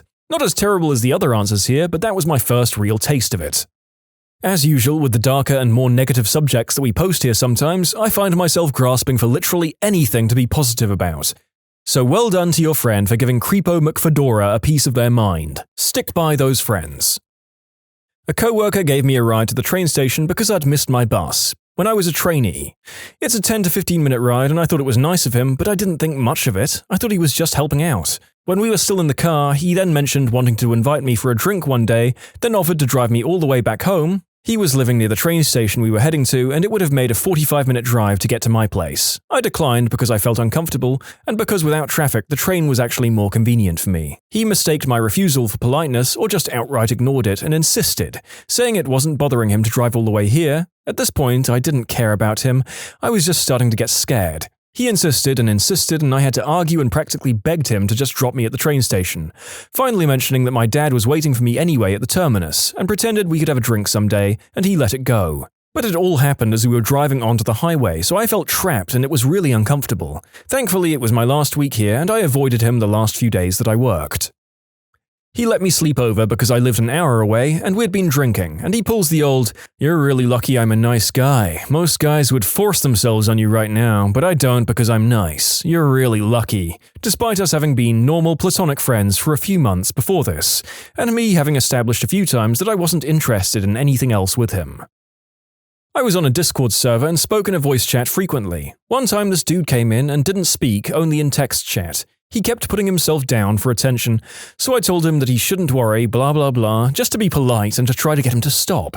This went on for quite a bit, and I think he might have taken that politeness as something more. I'd already told most people on the server that I don't swing that way, and he got all down about it and literally complained to everyone on the server that he had a crush on her, but she hates me. Fast forward an hour or so, and he PMs me saying that it's actually me he likes. I told him that I didn't like him back and that I was gay, but he threatened to take his own life, so I told him to stop being so manipulative and to pull himself together.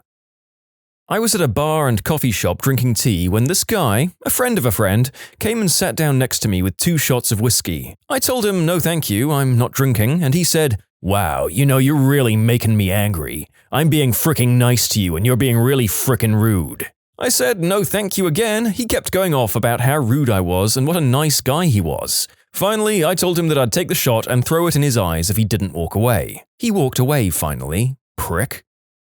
Nice guy asks me out in high school on the bus and I declined. He gives me the silent treatment after that. The next day he appears in my friend group with his arms encasing one of my friends who looked clearly uncomfortable. He tells her he loves her and how great of a woman she is, to be giving him a chance to treat her like a princess. I talked to her after, and he had asked her over and over to date him until she said yes. She was a very nice girl and I felt bad for her. I told her what happened and that seemed to give her the confidence to stop the dating after only a few hours. We never saw him much after that, thank goodness.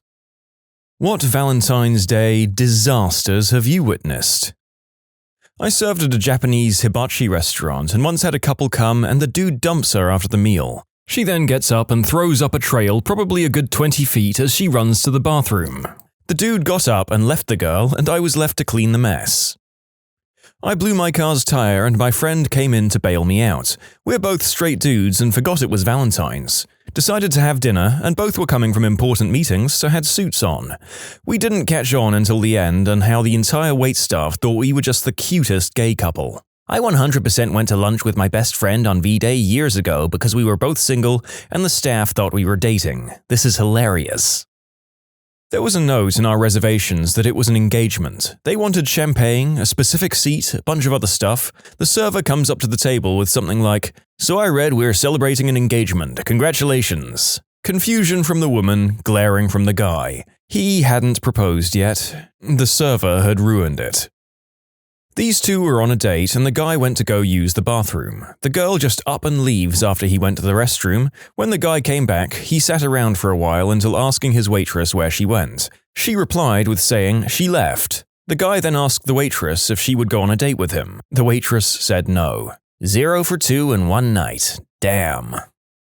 In my adult club bouncer days, we had one of our regulars get suited up and bring flowers in one V-Day to try and woo one of the exotic dancers. It didn't work. Pro tip, if every time you all hang out involves you giving her money, she's not into you. He proposed, she said no. He cried and tried to change her mind for 20 minutes while she sat there stony-faced. She finally got up and walked out. He paid and left in tears. I waited at a Section 1 V-Day that had a marriage proposal, a 40th anniversary, and a breakup all at the same time. The breakup was the worst. The guy brought his high-class date a gift, a mini ceramic bear holding balloons. He presented it when I was at the table and she looked at it like it was a hot turd. I just knew this was not going to end well. She left at the end of the meal and must have said something because he stayed at the table for another 40 minutes, head down and crying. I felt bad. He saw the celebrations going on at the other tables. Sweet God, the two worst days of the year I've had to work as a waiter were Mother's Day and Valentine's Day. Both were difficult enough without a distraught, crying, newly single blocking off one of your tables on the busiest day of the year. I worked at a pretty high-end Mediterranean bistro. My second Valentine's there, it was probably the busiest night I've ever worked as a server. We had reservations that booked basically the entire restaurant, including the bar and patio, from 4 p.m. to 11 p.m.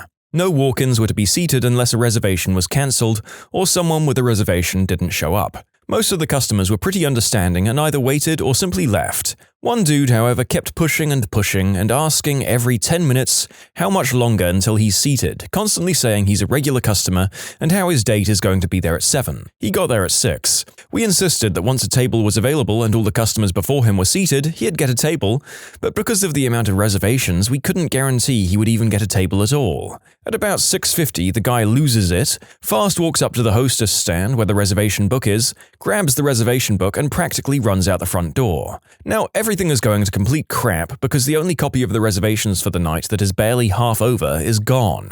Two of the owners ran outside to follow the guy and try and get the book back, but by the time they get out, he had already left the parking lot. Even better is, 2 hours later, chaos is still running rampant, and the dude shows back up saying he has a reservation for 2. 3 of the 5 owners, all brothers, escorted the dude and his date out to the parking lot and banned him from the restaurant permanently. They even took a picture of him and posted it in the window saying, "Do not serve this man." In conclusion, salty dude without a reservation steals reservation book and then tries to come back later. Also, if anyone wants to use this for a sitcom, feel free. Just let me reprise my role as the waiter and we can call it even. I used to work front desk at a hotel. One Valentine's Day I was working the night shift and this woman comes down with a cut above her eyebrow, looking like she just went a few rounds in the ring with a boxer. Woman starts sobbing and asks us to call the cops, which we do immediately. Turns out this girl's boyfriend just beat the crap out of her during a fight, and from what I could tell, this probably wasn't the first time. So after the cops show up and haul the dude off, my manager offers her a different room on comp as we need to leave the guy's stuff where it is for him to pick up the next day. She accepts and I go up with the woman to help her collect her stuff and move to the new room. There were a bunch of bottles of alcohol in the room and she donated them to the front desk staff. I got a bottle of AmITheA and some vodka. Manager got a bottle of Patron. Cherry on top of everything, the dude's wife called later that night saying someone had stolen his card as he was out of town on a business trip. Never one to defend an abuser, I told her where she could find her husband. Fun times. Thanks for telling the wife. My mother has been cheated on and the hotel staff wasn't able to tell her anything. I understand why they're not able to, but thank you for doing that for a stranger. I was a delivery driver for a fruit bouquet company and I had 2 arrangements from the same guy. Routes were made for me and the truck was loaded so there was no way I could mess this up. Delivered both arrangements to the appropriate address. I headed back to the store to find the store owner and the guy who sent these in an argument. This idiot put the wrong name to the houses, and it was on the card with the arrangement, along with the phone numbers. So both women called each other and then called the guy. He tried to say it was my fault. Then the person who took the order, he'd ordered it online. All we did was import the order. I hate Valentine's Day because of that place, but man, that was a great moment. I was a pastry chef at this big resort in Cape Cod. We got a special order from this guy who was coming in for his anniversary, Valentine's Day. He wanted his dessert to have "Will you marry me" written on it so he could pop the question when it came out. He called ahead to the front and back kitchen, even came in himself that morning to make sure it was good to go. The whole crew was behind him. We had cooks all night coming in to ask if it had happened yet. I wrote the inscription on the plate and dressed it to the nines with gold leaf and expensive chocolate. I'm taking a picture of the plate just before it's sent to go out and notice our head waiter come in with a weird look on his face. He says plainly, "They don't need it." She had broken up with him before the entrees hit the table. A guy did a backflip and asked a girl to be his Valentine. She declined. I walked up to him and asked if he was okay. He said it had taken him a week to perfect it.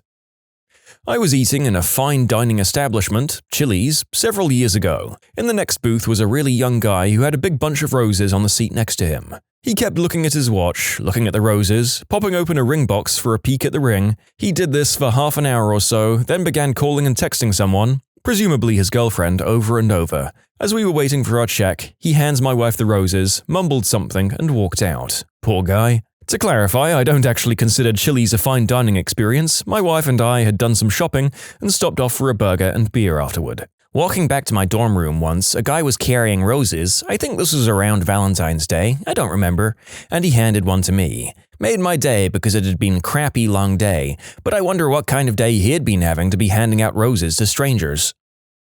A guy proposed to his girlfriend at my restaurant and she said no. The guy threw up his arms and ran out of the building. Later, while waiting for someone to pick her up, she told us it was completely out of the blue because they'd only been dating for a few months. Another V-Day, a guy raised a huge fuss over the fact that we wouldn't serve liquor to his underage girlfriend. I'm certain you mean he threw up his hands momentarily in exasperation, but I can't help picturing him running out of the restaurant, arms straight up Kermit the Frog style. I mean, I certainly would remember it more if the man went full Muppet, but I suppose real life will never be that magical. Let's break up the cringe with a genuinely heartwarming story that had no business being in this thread. Older woman, probably in her upper 90s, with her teenaged grandson at a semi-classy restaurant. She was dressed to the nines and the grandson was in a nice button-up and dress slacks. As they got seated at their table, the grandson placed a framed photo of what my friend assumed was the boy's grandfather and husband of the older woman. Found out it would have been their 70th wedding anniversary, but he had passed suddenly but peacefully a few months back. The grandfather had always wanted to take her to a nice restaurant but never had the time or money to do it. So the grandson saved up his pay from the last couple of months and even got some donations from other relatives and took her to the restaurant. They ate dinner remembering all the good times with this man. They had my friend to take a picture and she did. They tipped my friend very well. By happenstance, my friend ran into the young man some weeks later to find out the grandmother passed away a few days after that night, peacefully in her sleep, holding a photo of her beloved husband. He was so happy he could make that night special for her. Said it was the only day he saw her smile since his grandfather had passed away. He got the picture they took to the restaurant printed in wallet-sized and carried it around with him in his wallet. At my diner, an old man proposed to an old woman. He tried to get off the chair to kneel, tripped and fell, and I assume broke something since he couldn't get back up and we had to call him an ambulance. My manager had to drive her teeth to the hospital, separately because she had taken them out to eat her soup, Lord knows why, and left them on the table in the confusion. I don't know if she said yes, my manager didn't get to see them at the hospital, only pass on her teeth to the nurse. Busboy on a Las Vegas diner. An attempted proposal. Dude tries to set up sign with girlfriend's friends for her to show up and see the ring near a fountain. Duck stole the ring, they found it 2 hours later as he dropped it in the fountain. She still said yes though. You can submit your own stories to be featured here on the channel. The story submission link is in the description below. And if you want to listen to some vibey music in the background, check out easymode, also linked below, and subscribe.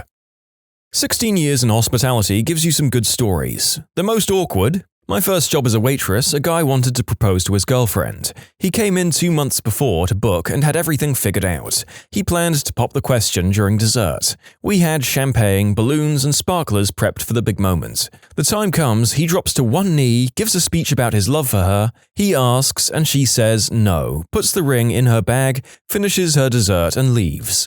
Quite possibly the most awkward thing I've had to witness, alongside around 200 other people. The manager gave him everything for free. He felt that bad for him.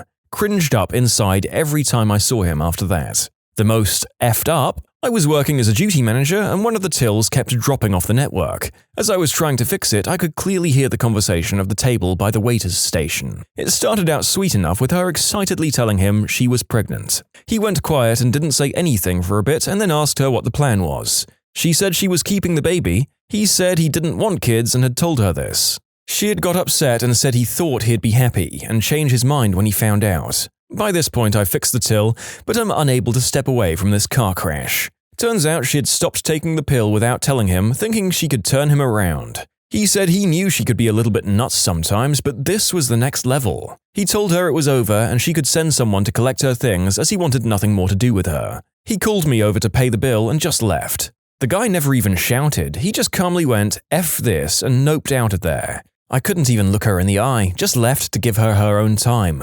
The funniest was managing a hotel room service where there was a Valentine's package that included getting each course of the special menu delivered to your room. More than a few couples thought it was a good idea to call for the next course and then start doing the deed. Having to help with deliveries as reception screwed up the bookings, I had the privilege of people answering the door in the buff, seeing adult fun toys strewn around, and one where the other members of the ménage à trois were carrying on in the background. After complaints of similar instances from my team, I had to take action. I ended up having to call the offending guests and tell them if they could not respect my team by answering the door in at least a closed dressing gown, they could come down and collect the rest of their meal from the restaurant. Bonus from the same night, had to call an ambulance for a woman with a dislocated shoulder. The guy admitted that they were trying to recreate a particular kind of scene in the shower using the conditioner as, the splooge. He slipped in the conditioner and fell on her.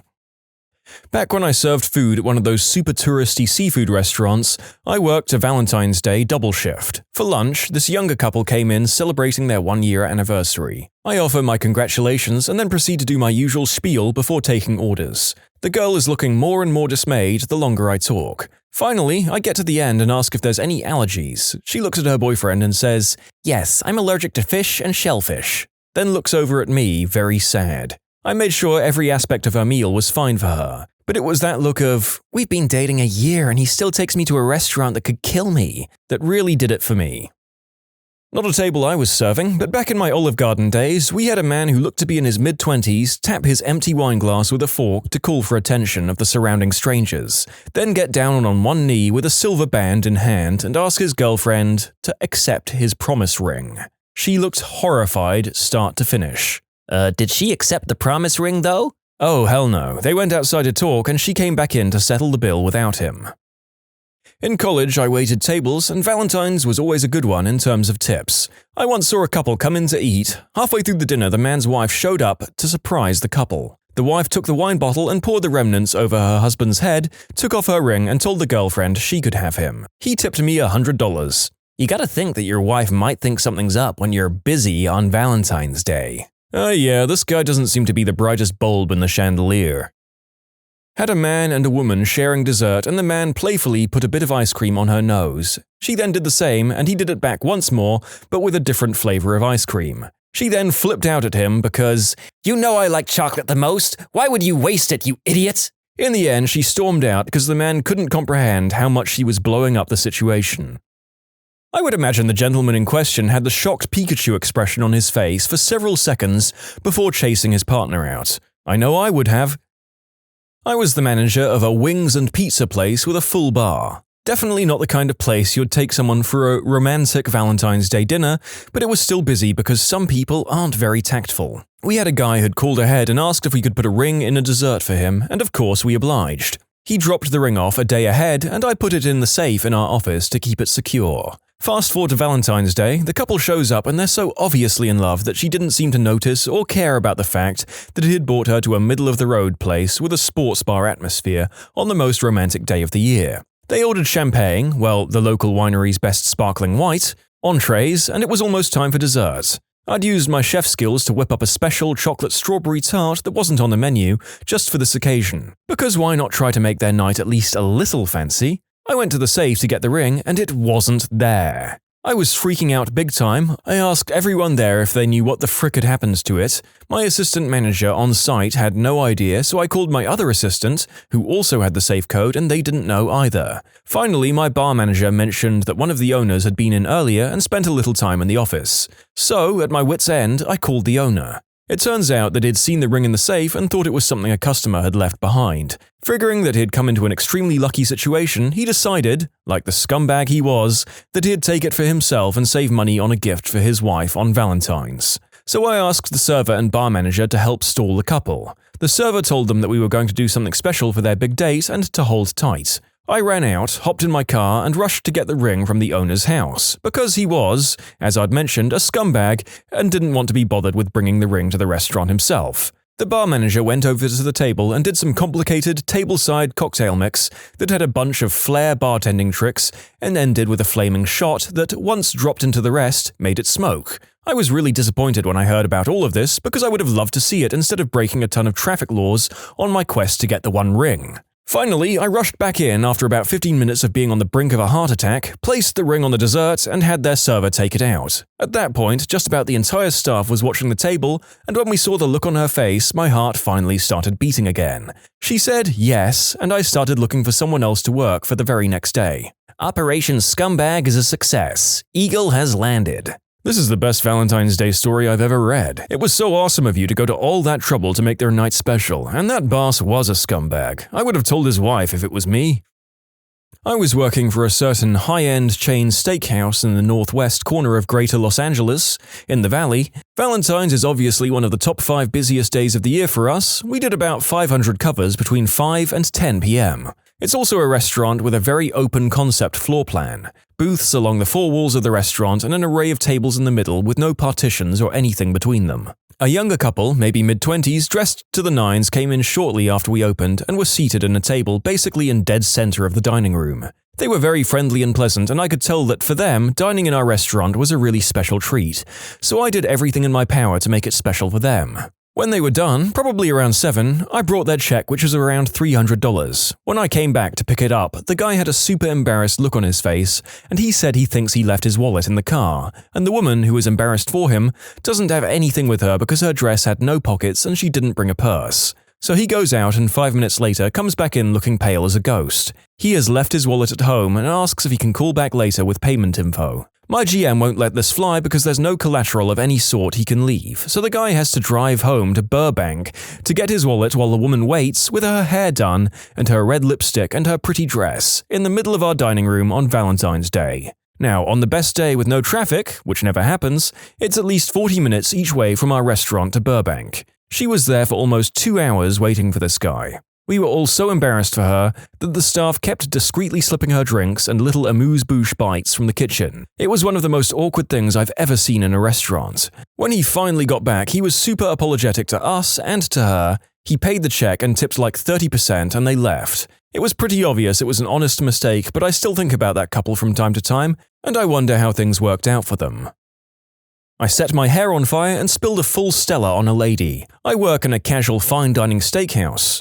Luckily for me, the lady I spilled the Stella on was super understanding, and her husband said across the table, "Well, now she has to take her pants off." So that could have gone worse for me. Why did you set your hair on fire before spilling on the lady? Just to feel alive? Candles are my enemy. I have belly button long hair. You might want to consider shaving it if you have so much belly button hair it's just a fire hazard.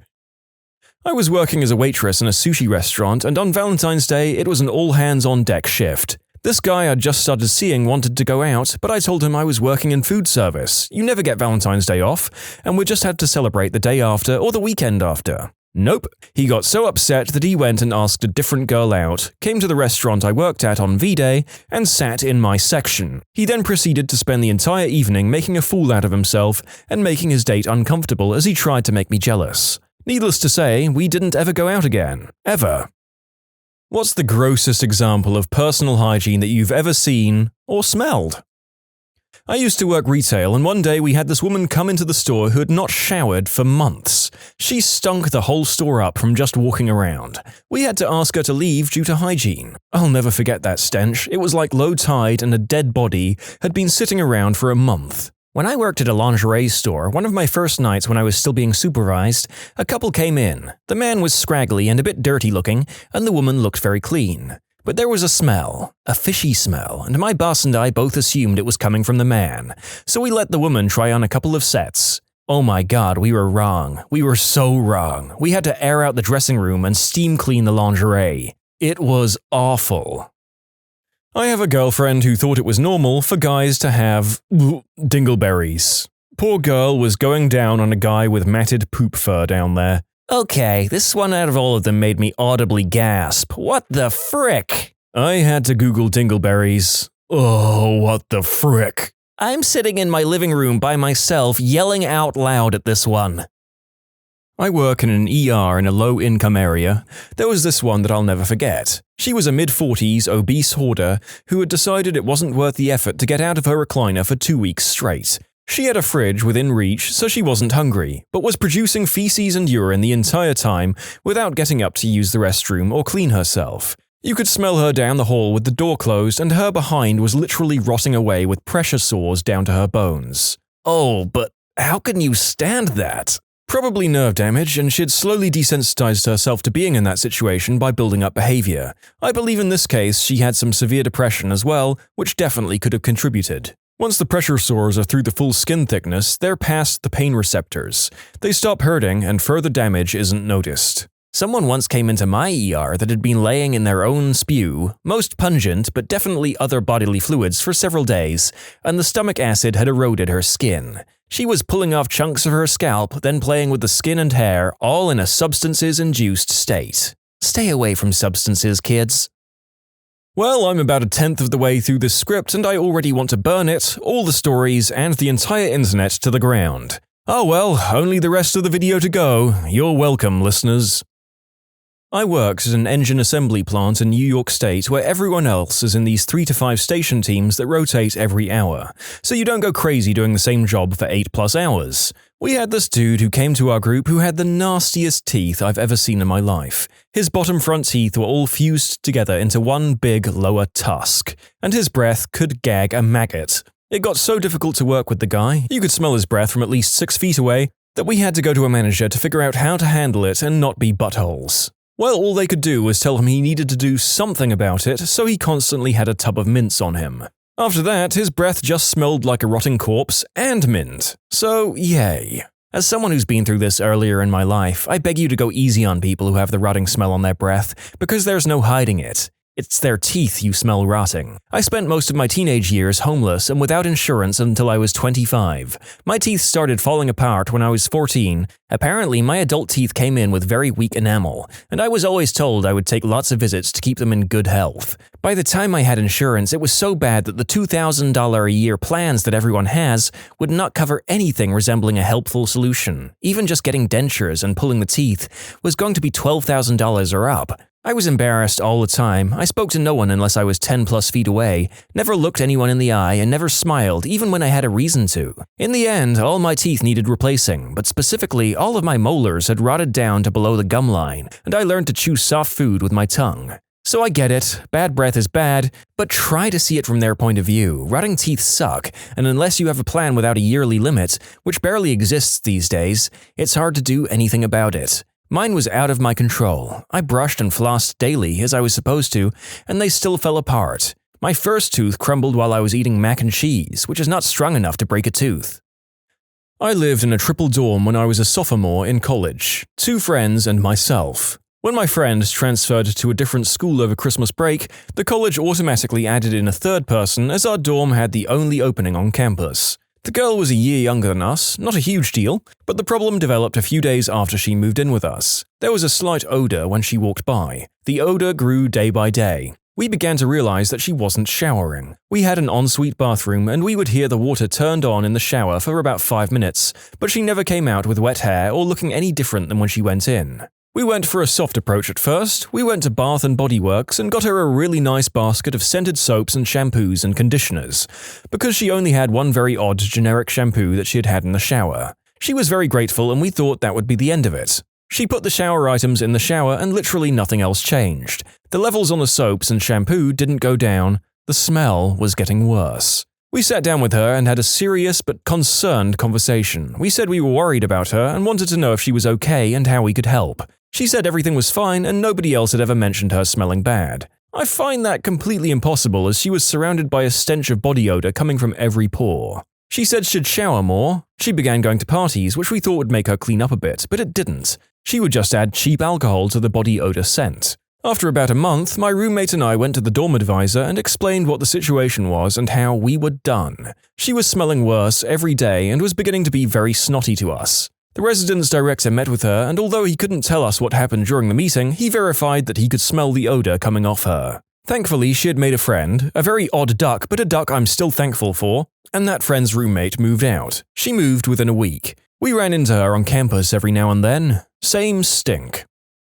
I had a friend with very low self-esteem, could never find a girlfriend, self-pity kind of guy. He had the worst grime and film on his teeth. I told him he won't find a girlfriend unless he cleans his teeth because it's repulsive to anyone with any respect for themselves, in less words. He denied it, saying someone will like him for him, blah blah blah. Well, one day his grandma paid for him to see a dentist who made them pearly whites once again. Not 2 weeks later, he had himself a girlfriend. Still thinks it was never the problem. Woman was a heavy smoker, which can cause a lot of issues in itself, and bad BO like she never showered, and the list goes on and on. But the worst thing was this nasty brown blouse that she wore all the time, and I mean like 4 days a week at least. But she did wear other things occasionally because they always jumped out. Thing is, there was a picture on her desk wearing that blouse from like 5 or 6, whatever years before, and it was white in the picture. I just thought it was coincidence, and no way it was the same one, till one of her co-workers who shared the office with her started complaining about her one day when she was gone, and the woman confirmed it was the same shirt and she had slowly watched it change from white to whatever disgusting color it currently was over the years. My granddad did quit eventually, but my nan smoked until she died. Anyway, I'm there with my mom and aunt cleaning the house, and they always had this yellow/green wallpaper. Start taking family pictures off the walls and suddenly this lovely baby blue wallpaper is staring right at us.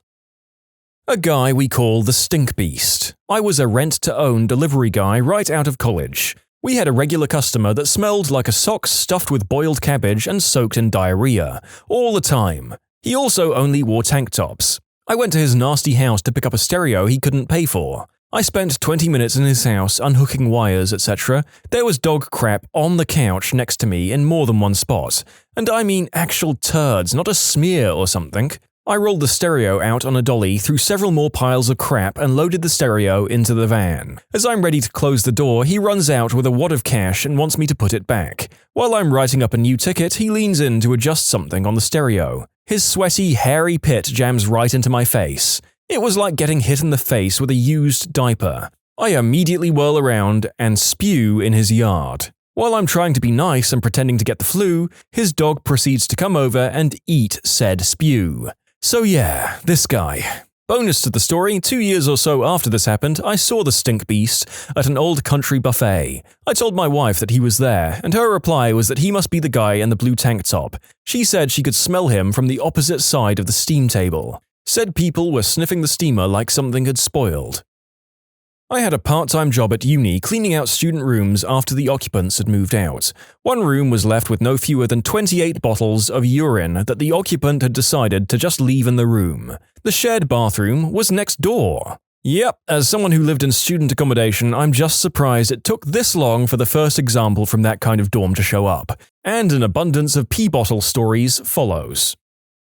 My buddy supervises commercial building construction. He constantly has to reprimand and discourage the workers from peeing in bottles, then sealing them in the walls. All because they're too lazy to walk to the porta potty and too lazy to throw the bottles away. I'm currently imagining future archaeologists quizzing each other over the meaning of why our civilization sealed urine into walls. I peed in a lemonade container in middle school so I could get some weird middle school clout. But without a plan, I panicked and stuffed it in my locker. I was so paranoid about taking it out and getting caught that I just left it in there, and since it was a little buried under unused binders, I pretty much forgot about it until cleaning my locker for the end of the year. Middle school was too strange of a time for me. This guy and his family didn't like to shower, and they all had food stains all over their clothing, but the father smelled like he pooped himself, smelled like pee, and that wasn't even the worst part. The worst part was he had food stuck in his hair and maggots crawling in it. Literally, the guy smelled like death. He said I was being offensive because I stood 10 feet away from him. Guy had the nerve to call my manager over, who then immediately stuck his hand up and said he wasn't interested in hearing his story, that he needed to leave and not come back until he took a shower. After this is when he started taking care of himself. You can submit your own stories to be featured here on the channel. The story submission link is in the description below. And if you want to listen to some vibey music in the background, check out easymode, also linked below, and subscribe. I met a girl on a dating app and we got along well online, but she smelled like crap in person. I'm talking fully clothed and several feet away, there was still this stench of poop. I was really embarrassed for her, to be honest. She complained about guys ghosting her and not knowing why. I mean, it's not easy to tell someone they smell like butt. I don't know how you couldn't be aware of it either. Nose blindness is a thing. You stop smelling the things you're used to. I remember a story about how Febreze, which eliminated odors, was having trouble getting going. Some people from the company were interviewing regular people about their habits, and they came across an old cat lady whose house absolutely reeked. When they subtly and politely asked about cat smell, the lady replied that it was amazing that with so many cats around, they didn't smell at all, and that's why she didn't need to use Febreze. This is also why smokers think other people can't tell they're smokers. We can, and why some women who have a favorite perfume end up drenching themselves in it over time as they stop being able to smell the regular dose. I worked on a dairy farm growing up in Wisconsin. If you don't already know, dairy farms smell terrible. I would always smell the farm at first when I showed up to work, and after a while you no longer smell it. The kids in high school made fun of how I smelled even though I wore clean clothes and took showers every night when I came home from work. Fast forward to me coming home for the first time in a year after joining the army, I'm going through some old clothes and wow, the stench on those things, even though they were washed, was quite strong. I threw them out. So yeah, nose blindness is definitely a thing.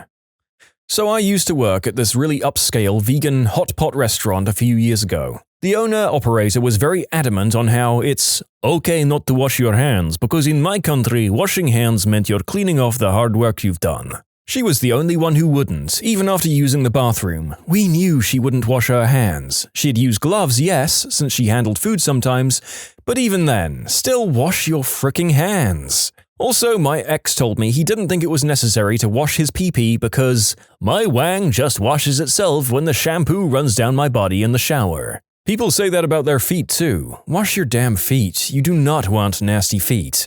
Especially if you're diabetic. You get nasty feet, you get ulcers, you get an infection, now you have no feet to wash.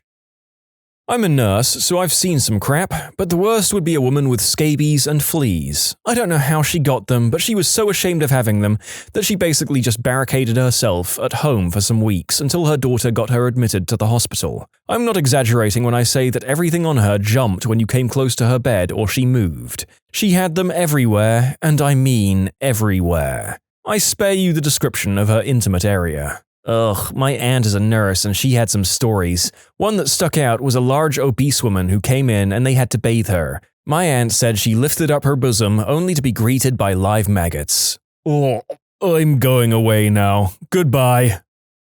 I dated a hippie. Now, he showered every day, but he never used soap or shampoo because of chemicals. We did the deed a couple of times, and yeah, he was a bit whiffy, but nothing too grotesque. I'm into perfumery, so also have a thing for the smells of humans. I was cool with it. One day, he wanted me to rim him. My mind immediately went to the fact that he never used soap, so his butthole was probably in, well, pretty crappy shape. I sensually suggested we take our adult fun times to the shower. I seductively got in the shower and made a big deal of soaping him up from top to bottom, finishing on his butthole. The water ran brown. It ran brown from years of built-up crap. I watched as the densely, poopy, soapy water went down the drain, and realized I could do better in life. Or at least stop dating hippies. I work in medical, so I've seen a lot, but one of my good friends who is a high-level marketing person at a university and has a master's degree asked me how often I clean my house. I found out she showers once every 10 days, has numerous skin infections, wipes off kitchen counters maybe once a month once things get moldy, etc. But the worst part was when she told me she never changes or washes her sheets. She had them on her bed for 2 years and never took them off until she threw them away because she bought new ones. And I feel bad when I don't change my sheets after 1 week. After a night at the bar, I went home with this cute guy who outwardly seemed pretty normal and attractive. Got to his place and it was filled with garbage, like a layer of garbage spread on the floor. I had a few drinks in me, so it was like, okay, he's cute, this is gross, but let's see how it goes. Takes me to his bedroom and there's literally disgusting old food and garbage in the bed and in the sheets. Like not just containers, expired, disgusting, open food directly on the bed, and lots of it. It was so revolting, I started thinking of excuses to leave. This guy was cute though, so I stuck around another 5 to 10 minutes thinking how we can work this out. We sat on the bed and literally under the sheets were filled with garbage too. He proceeds to take off his socks for whatever reason and his toenails are completely black, with long nails, and his feet are so dirty like they hadn't been washed ever. I gagged a little before bolting out of there saying I didn't feel well, which I didn't. Honestly, I was young and willing to put up with a lot, but that was a no-go. Oh my god, a lot of my girl pals have told me a lesser version of this same story, and I'd say went home with a cute guy only to find out he's a filth wizard man-child is pretty common, but not to this extent. Unrelated, this script has been very challenging to record without gagging. If you've listened this far, I salute you. Please let me know if you've made it up to here. I have one and only one instance of insane hygiene. When I was in college, they got some dorm assignments screwed up. I played baseball and thus I was in the athletic dorm. For some reason, rather than assigning another ball player to my room, they assigned some random guy. This initially was no problem for me. I was not a stereotypical jock, and I had many friends who weren't athletes. The first day was okay. Turned out he worked at Domino's Pizza and would bring home 4 or 5 pizzas after work. So he shows up with some pizza and says I can have all I want. I'm thinking this might be cool, free pizza every day. Alas, things quickly took a turn. The first and second nights I noticed just a hint of that dirty feet smell. Dude didn't take his shoes off either night, so I was like, where is this coming from? But really, it wasn't that noticeable, just the occasional whiff as I said. The third night, oh my god, I walk in from baseball practice late, and he was already there playing his Xbox. He had the latest versions of PlayStation and Xbox and tons of games. I mention this so that it's clear that poverty is not to blame for the situation. Anyway, I walked into the room and I smelled a smell that I have never smelled before or since. A smell beyond description. He had simply taken off his shoes and his socks were black. They were supposed to be white. God knows the last time he had changed them, I stepped back outside to keep from gagging. For the next month, until they straightened out the dorm situation, I was only in my room for sleep. Nothing else. The only way I could sleep was to spray my pillow with cologne or something and bury my face in it. The smell hung in the air after that, even when he wasn't there. When my friends would come by to get me to go out, they would walk in and immediately turn and leave and give me a what the frick look. During my month living with my new friend, who to my knowledge never actually attended a class, I never saw him shower. I saw him in 2 sets of clothing during that month, his pizza uniform and a t-shirt and gym shorts ensemble completed by his spoiled socks. After he was relocated, I never saw him again, and I pray that whoever was his new roommate was born without a sense of smell. We had 2 regulars that used to come into our bar. They were in their later years of life but enjoyed the atmosphere and loved chatting up anyone who would listen. Things started going south a few years back when we started getting some complaints that they would sometimes smell like urine. Then it dawned on me. I hadn't seen either of them get up and go to a washroom. Eventually, we came to find out that instead of acting like normal members of society, they would come in, drink a beer for a few hours and just casually pee themselves while wearing diapers and not think anyone would notice. They could have been incontinent from years of holding it in while they sat and drank. My mum's ex had a buddy who ended up like that because he felt like taking a pee killed his buzz. Started wearing adult diapers at like 42 or 43, he said. The only reason I know this is because we were on a road trip and he made a point of stopping to let me take a leak and explaining why I shouldn't hold it in for any reason. I went to a friend's house and she picked up poop from her cat's litter box with her hand and then proceeded to not wash her hands. Wait, stop! What the frick? This might be the most casually messed up one here, in my opinion. My wife was a labor and delivery nurse, and she told me one time a woman was having a baby and the doctor asked the woman if she wanted that mole looked at, then poked at it with a set of hemostats. The mole moved and it was actually a cluster of crabs that the woman had on her downstairs parts. My wife was horrified, so she told me. Ugh. I had a landlord who reeked of garlic. You could smell him from a mile away. It would take the whole day to get the smell out of the apartment after he left. He was from Transylvania, so I always joked that he fled the vampires and applied garlic every day just to be safe. My grandma gave me a garlic pill to fend off the mosquitoes. It fended off everyone else too. What products do cashiers silently judge people for buying? Had a teenage girl come in with several members of her family. They all came up to the counter practically in tears and bought a pregnancy test. She then went into our bathroom to take the test, which I thought was odd, seemed like the kind of thing you'd do in the sanctity of your own home. Then the girl comes out bawling, and then her family starts bawling, and they're making a huge scene in the middle of my store. It was super duper awkward. When guys buy feminine hygiene products and have to explain that it's for his girlfriend. Dude, nobody thinks you are buying tampons for yourself. Yep, I wouldn't do it when I was younger, but when I hit my mid-20s, I realized how freaking dumb I was being. Need some enemas and tampons and nail polish? I'll pick that crap up from the store for you. Just expect me to get the wrong brands, or the right brand with the wrong product. But I'll try to get it right. Once you realize you'll probably never talk to or meet 99% of the people you ever see again, it makes doing stuff like this a lot easier. I work in a bookstore. I've had people red with shame while they bought 50 Shades of Grey and make comments about how I must think they're idiots. Look, I don't give a crap about what you buy. At least you're reading and keeping my store open. Do you also get the weakly old men who proudly slap down their adult magazine on the counter? I used to work for Borders, and those were always the nicest old men. No creepers. Every time I buy lube, I always get this feeling that the cashier thinks I'm buying it for butt stuff. Same feeling whenever I buy double-ended, penetrative adult toys. One of our customers buys anywhere from 25 to 32 bottles of laxatives a week. Every week, and not the oral kind either. Maybe he cares for a giant family of surprisingly healthy smack addicts. Despite the fact that it contains mention of a crippling substance addiction, the last suggestion was strangely wholesome, don't you think? I don't judge, but I get some good stories. I saw a guy in the contraception aisle looking absolutely baffled at the wide variety of jimmies. I'm a pharmacist and went to help. With an inward sigh, some people have no idea how to use them. He said, "I have no idea what I'm looking at. There are so many. I've been fixed for almost 20 years. But my boy's going to college and I don't want him bringing STDs or any babies home with him." He got really excited when I told him about spermicide and bought 5 to 6 dozen-count boxes. That's a good dad. Okay, quick story. I have an ultra-conservative Asian mom who never even mentioned doing the deed, ever. When I got out of boot camp to my first duty station, everyone was getting care packages from home, cookies, civilian clothes, etc. I got one from my mom. It was about 100 jimmies. Assorted boxes with a note saying, "Please be safe and we will never talk about this package again. Love, Mom." Bracelets that harness the healing energy of magnets. Yeah, well, joke's on you. Blood has iron and is magnetic, and I have the power of science and the Lord.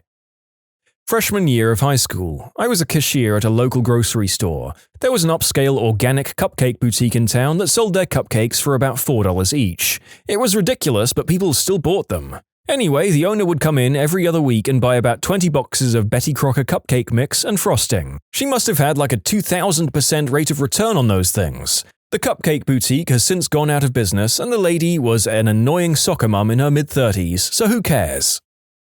I cashiered at Home Depot. Had a dude in his mid-20s pull up to my register with rope, duct tape, cleaning gloves, tarp, bleach, Febreze, cookies, bucket, and sponges. I rung him up. I didn't even know what he'd purchased until he came back in and just said, "Dude, I could be planning a murder and you didn't even care. What the frick? I just lost $20. Then he went to return everything except the cookies. True story. And yes, Home Depot sells cookies. They're like right next to all the chips and sodas. They're those 98-cent grandma cookies that come in packs of 2. Them things are just straight fire. Real murderers use self-checkout. Sir, I make minimum wage. They do not pay me enough to care about what you're doing with that rope and tarp. I got judged by a cashier once. I was working in a welding and fabrication facility at the time as a repair guy. Since I wasn't one of the welders, I would often get tasked with whatever needed doing. The particular job at the time required ultrasonic testing of bends made in some tubing to ensure proper wall thickness. We had one tube of ultrasound gel. Sure enough, the tube got knocked off the table and run over by a forklift. The job was very time-critical and we needed to do the ultrasounds now. A good substitute for ultrasonic gel is KY. I grabbed a fistful of petty cash and rushed over to a nearby grocery store and grabbed every tube of KY they had. I then ran up to the cashier, who then rung up tube after tube after tube. I was in such a rush that I really hadn't thought about the normal use of KY. As she was looking at me oddly and silently ringing up my purchase, I said something like, "It has been crazy at work today." The look on her face was priceless. Halfway out of the parking lot, I realized what had happened. We all had a good laugh about it at work, and I had the nickname KY for a few days. When parents with very overweight kids buy nothing but junk food. Do you judge people who are high and buy junk food? I worry sometimes. Also, can you tell I'm high when I do it? Usually, after you leave, my coworkers and I will comment about how stoned the last guy was. We'll laugh briefly and get on with our lives. We don't judge you, we mostly envy you. People being on Mary J were the easiest customers I had to deal with on the night shift. Drunks were the worst. I think we banned the wrong recreational substance. This isn't exactly the same thing, but I used to work at AutoZone. One day a customer came in and asked if there were any deals on our strongest antifreeze. I asked him if he meant the lowest temperature rating and he said no, the one with the most ethylene glycol. I was really confused and asked him what he needed it for, and he told me it was because his neighbor's kid just got kittens and they were trespassing on his property. I excused myself and went back to my boss, the store manager, and told him, and he told me I had to make the sale. I had to sell him 4 gallons of antifreeze to kill some defenseless kittens and absolutely crush his neighbor's kids. I never tried to say I hate anybody and I never wish anybody harm, but yeah, him. Not a cashier, but I worked in fulfillment for Amazon for 4 years.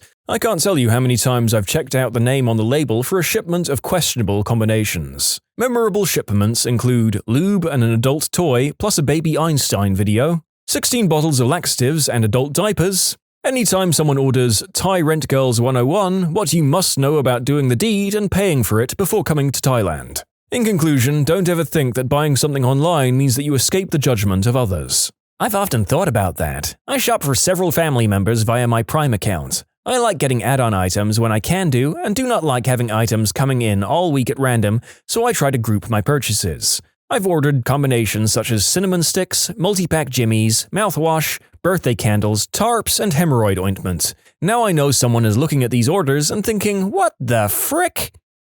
I mean, at least you're escaping the withering face-to-face judgment. Surely that counts for something. A Vietnamese lady came in a day after Valentine's Day to buy candy. She bought hundreds of bags. I made a joke about how the dentist bill must be insane, and she told me how she sends the candy to orphan homes in Vietnam because they don't have candy there, apparently. Ugh, don't judge a book by its cover, guys. Picture it. October 31st, 1974. My mum sends 11-year-old me to the store for a bag of apples, and my dad needs Gillette razor blades. The cashier looks at me like I just took a dump on her conveyor belt.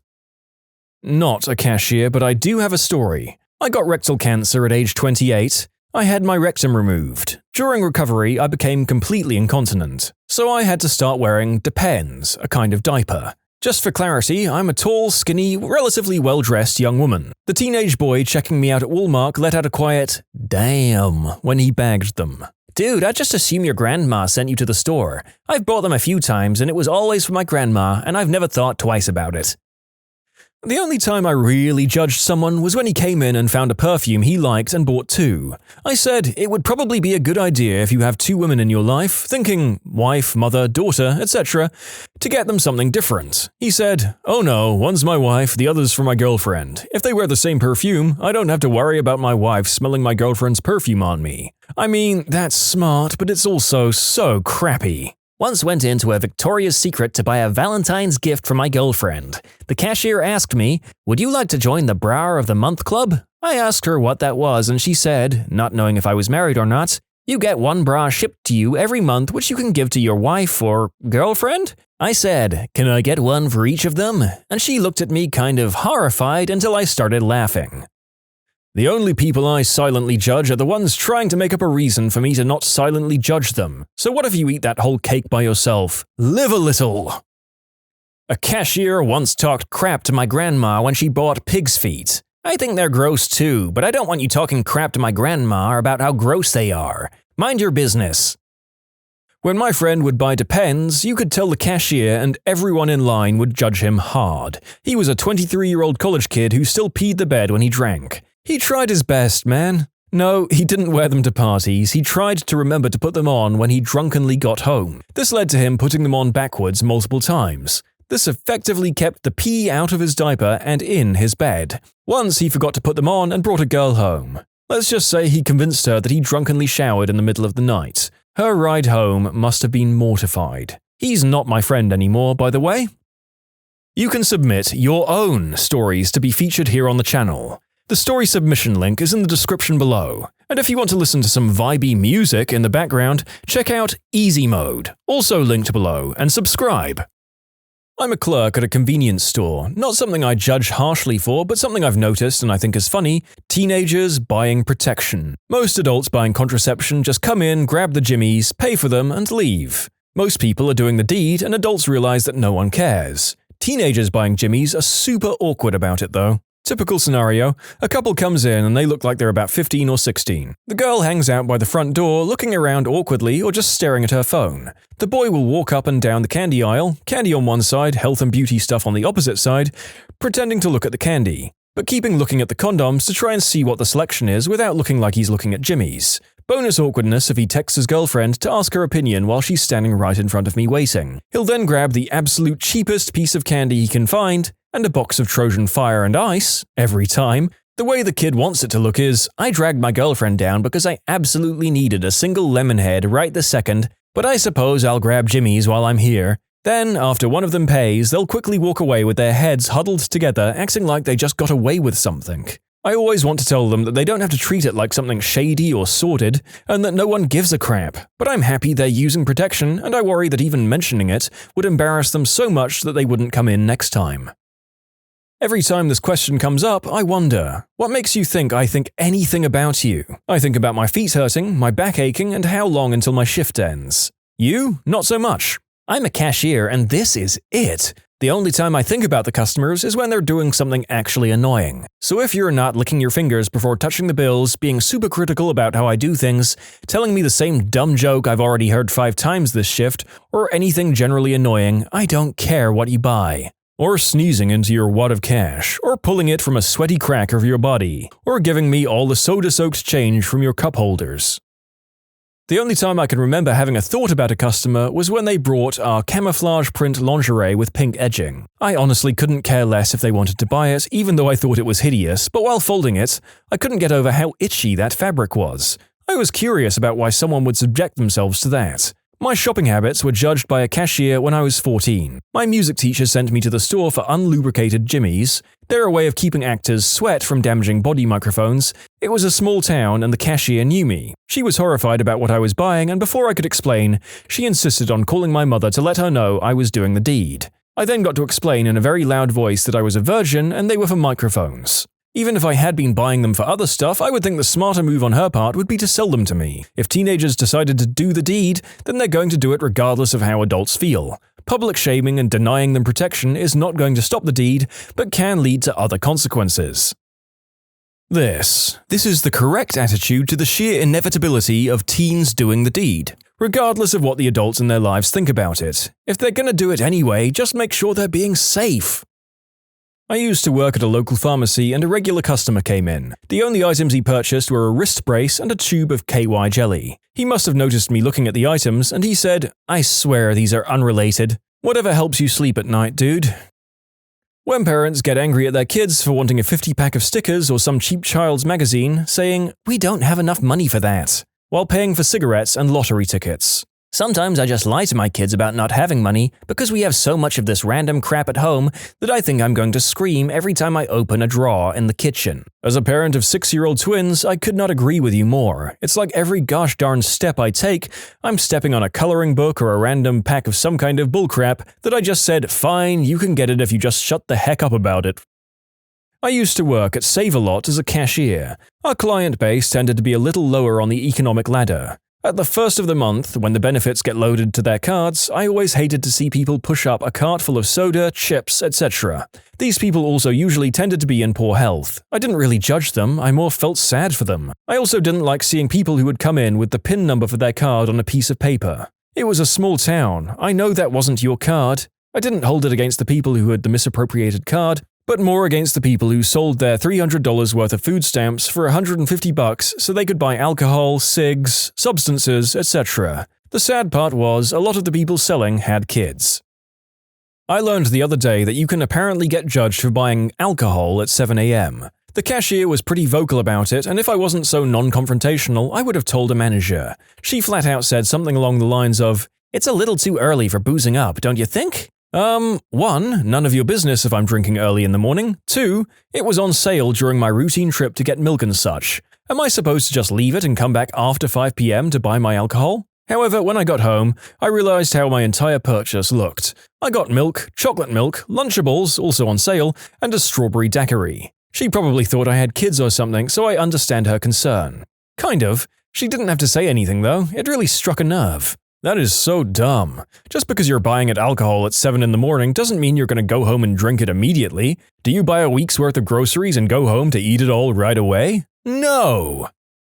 When contractors or painters would buy America's Finest or Speedwall paint, I assume they're overcharging a family or company by getting the cheapest paint possible. I'm not a painter, I'm a roofer, but hear me out. If I was to do every roof with top-of-the-line materials at every stage, I would be bankrupting families left and right. The construction game has changed a lot even in the short decade I've been playing, and the market is flooded with all sorts of products that may or may not be worth it. Navigating that minefield is supposed to be my job. I try to take homeowners by the hand, break the news to them that they can't afford Mike Homes, and present their tiered options. But sometimes they're convinced they know more than you. They're a retired contractor who has never seen the new products, or they watch a lot of DIY Network, or they helped somebody build a deck. They're convinced that you're trying to sell them on bullcrap to pad your bottom line, and they will insist on the cheapest option, then cut things out of it. Underlayment? Don't need it. New flashing? Too expensive. Rotten eaves? We've got some wood lying around.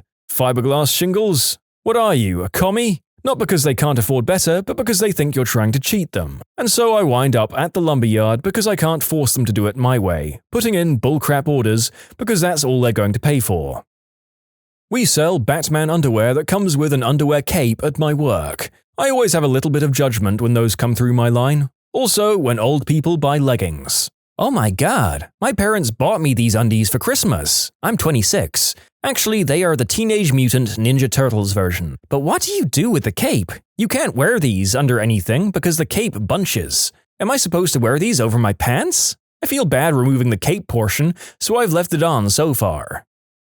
Not a cashier, but I shop at Whole Foods. Invariably, there will be someone in front of me. She will have some $30 snake oil supplement and an overloaded container of prepared food, the kind where you pay by the pound. She will pull out cash as she's rung up and realize that she doesn't have enough to cover both, so she takes out the snake oil and leaves the food, which cannot be resold. I assume not only is she a moron for buying that crappy supplement, but is hoping the cashier will let her keep the food once it's been voided, since it's going into the trash. As a former Whole Foods employee, these people are infuriating. Wife was buying stuff for camping: hatchet, rope, some duct tape for the hole in the tent, small shovel and matches. The cashier was looking at her and she bursts out, "Husband teed me off for the last time." The cashier's eyes bugged out and he just let her go. Wife and daughter come out and are laughing and crying. On Mother's Day, a young guy, probably too young to have kids of his own, checked out with a Mother's Day card and a box of Jimmies. I said, "You must really love your mom." And he said, "Oh God, I didn't even realize." I work at a golf course and a medium bucket costs $7 for 40 balls, while a jumbo is $13 for 100 balls. When people come in and get two mediums for $14, it instantly makes me think they're idiots. In case you're dumb too, two mediums is $1 more for 20 less balls. Ha! I work in a small hardware store, and if someone comes in to buy a plunger, and sometimes it's these young women, I wonder if they're the ones who just took a big enough crap to clog up their toilet and have to come in to get a plunger. I've had to buy a few pregnancy tests in my time, and I always switch the diamond ring my boyfriend bought me to my left hand so I don't get a look of pity. Just so you think I'm not crazy, I have a really irregular period. Sometimes it'll skip a month, sometimes I'll get 2 in 1 month, but the point is I'm on no schedule, so I have to take pregnancy tests a lot because I'm not sure if it's my weird period or pregnancy. I work at a gaming store. Anytime someone buys plastic sleeves with artwork for their cards, I judge them hardcore. They're a great seller, but I hate them. In college, I worked at a pharmacy at the camera counter. I didn't do most of the cashiering, but did occasionally. Here is a combination of items purchased by one customer that caused me to raise an eyebrow. Chocolate syrup, Astroglide, children's toy handcuffs. I don't really care what you're buying, but if you buy a huge box of Jimmy's and a big bottle of lube and change your mind at the last second that you don't want it, F you. Now I have to walk around the store doing returns with those things in my hands. Hikers and park rangers, what's the scariest thing you run into in the woods? A few years ago, my brother and I were camping in Colorado. He heard a twig snap somewhere nearby and he wakes me up. We scan with our headlamps and see a huge pair of eyes staring at us through some willows. I figured it must be a bear. It kept staring at us for about 5 minutes until we turned off the lights. We were going to move camp back towards some other groups. All of a sudden, a massive moose comes charging out of the willows. Luckily, it veered off before it collided with our tent. Another time, I was hiking a trail I hike regularly with my dog, but it was totally deserted because of some rain. She was ahead of me, maybe 20 yards, when she comes to a dead stop and beelines it back down the trail, completely ignoring my calls. As I chase her, I notice an unmistakable mountain lion print.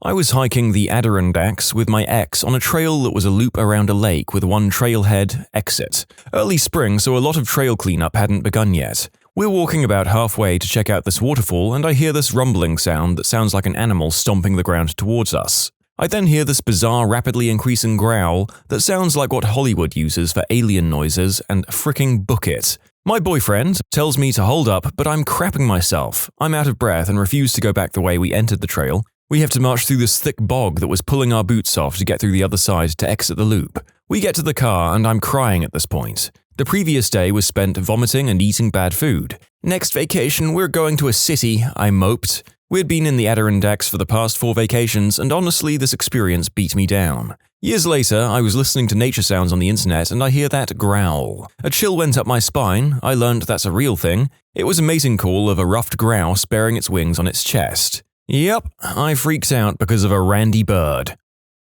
I was in archaeological field school, living in a tent for 6 weeks at 7,500 feet, and the closest paved road was 10 miles away. One night, I woke up to a huffing, snorting kind of sound right outside my tent. Next thing I know, whatever it was bumping my head. I froze for a second, then on pure instinct, I did an overhead punch. Definitely felt contact. Whatever it was, it went away. This was on the US Forest Service grazing land, so it could have been a cow with insomnia, but it could have also been a mountain lion or black bear. Wasn't even tempted to go out and see what it was. I preferred the safety of my tent.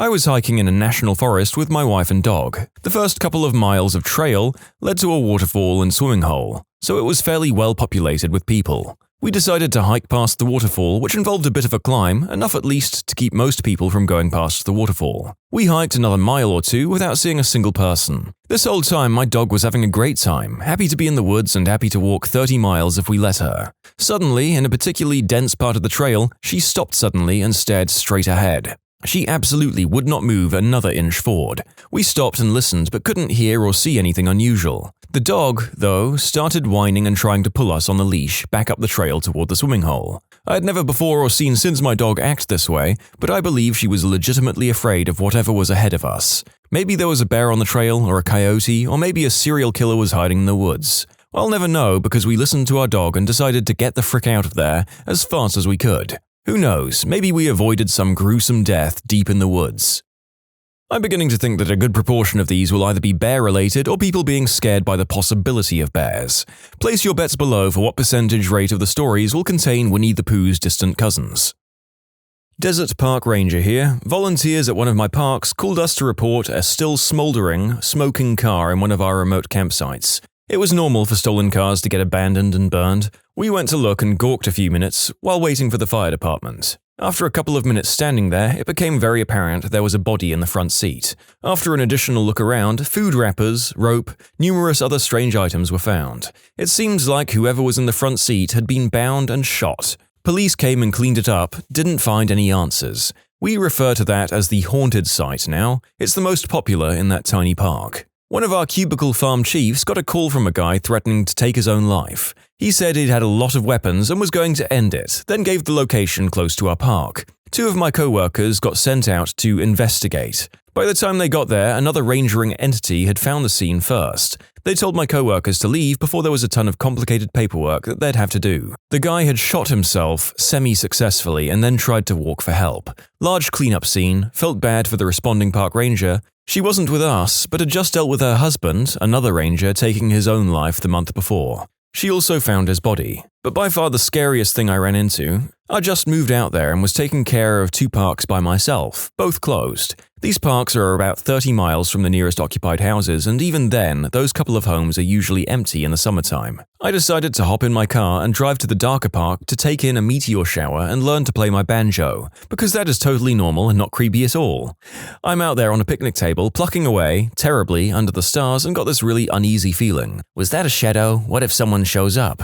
What if someone's listening and starts singing? This is the burned car park. What if they came back? As I'm drowning in the silence with occasional string plucks to distract myself, I hear muffled voices in the brush, quick mumbles, then rustling. My heart dropped and my neck grew cold. There is no way this will be a normal interaction. My eyes struggle with the dark, scanning bushes, trying to find the shapes. The sounds grow closer and seem eerily high-pitched. Children? What the frick? Park ranger dies of a heart attack, found 3 days later still clutching banjo will be a good headline. That is the day I learned that coyotes have the run of the desert and don't worry about being quiet. 3 of them, bound through the creosote bushes with a yip or 2, passed close by me. No fricks given. This is the last time I ever played my banjo there.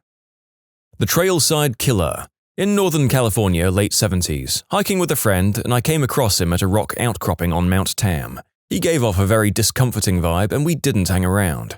We both independently recognized him when he was finally captured a few years later, and his picture was in the paper. If I'd been with my girlfriend, we might not be alive. He was a creepy-looking dude. A charming-looking fellow. I worked as a tree planter in northern Ontario, living in tents in very remote parts of the forest, like hours away from civilization, only accessible by logging roads. Strangest was from a fellow planter who found a backpack in the middle of this area with shoes, clothes, a wallet with a school ID, and a film camera. How it ended up there is a total mystery because this is no place for hiking or camping. Scariest for myself was waking up to my tent vestibule collapsed and a large bear claw rip which I apparently slept through, as well as turning a corner to a large wolf about 10 feet away, and returning to a spot I'd planted about 5 minutes earlier to fresh mama and bear cub prints. Realizing a bear family had sauntered behind me while my back was turned was very unsettling because you do not want to mess with a bear and her cubs. Canadian wildlife is scary, yo. The most surreal experience I had was during an off-trial hike in the Rockies in Colorado. I was extremely depressed and spending a day away from an awful ex. I wasn't really sure what my plan was, but I fell on my butt through ice into a shallow stream and I was crossing and just said, frick it, I'm not going back to my car. Well, just near the top of a steep hill, I almost stepped on some sort of leg bone. I was like, oh crap, that's cool. Until about 3 feet away I saw several more limb bones and most of a spine between a couple of mounds. I didn't see fresh blood, but was certain it was regular territory for something that could frick me up. I kind of froze and looked around me since I didn't hear anything so far. I decided to get a few pics and then slowly left down the hill. About halfway down I turned back up the hill because I figured I was overthinking it, and I really didn't want to go home. About 5 steps back up and I definitely heard some sort of animal walking around the top of the hill. And I didn't stick around to see it. I slipped in the water again on my way out though. Bears were just chilling out in our campsite in New Mexico in the middle of the night making sounds. One random guy, not in our group, literally just gets out, grabs a stick, and chases them out while screaming. Man, that guy was wild. Didn't see, but heard. My husband and I were hiking in a state park in the East Coast. It was midday during the work week, so we maybe encountered 2 other people the 3 hours we were out and about. The only sounds we heard were from ourselves, our dog, and some birds or animals. All of a sudden, I hear mild chanting. I asked my husband if he heard it too, and he nodded but signaled for me to be quiet. My dog's ears were at full alert and the hair on his back was standing straight up. We continued walking, and the noises turned into full-blown monk chanting. Think Halo Gregorian chant. It was clear as day, like I was standing right next to a speaker. To make myself feel better, I convinced myself some teens were hiding down there somewhere playing it on their phones. After 5 minutes of hearing it, it disappeared and we barely spoke a word for the last 3 miles back. Still creeps me out. There was an episode of Paranormal Witness that had this exact thing happen to some people in the woods by their house. There was absolutely no one around. Nope. I live in a beach community with a maritime forest nearby, and while hiking about 40 years ago, I found a huge sea turtle hanging by its neck from a tree. I bet the shell was 4 feet across. I figured someone was hoping to recover the shell after the flesh had rotted away, but I don't think the neck was going to hold up for that long. Definitely weird. I mean, surely that violates some sort of environmental protection law. I just hope that someone found an already deceased turtle to do that to, rather than killing one. Surrounded by crystal heads in an Australian national park at night, with no signal, they stopped us in our car at the gate. Maybe 5 of them hopped out and surrounded the car, asked us if we knew where they could get any. I had my Big Becca BK knife by my side. Thankfully, they left. Working in a rainforest in Southeast Asia many years ago, one of the things we did was trap moths at night.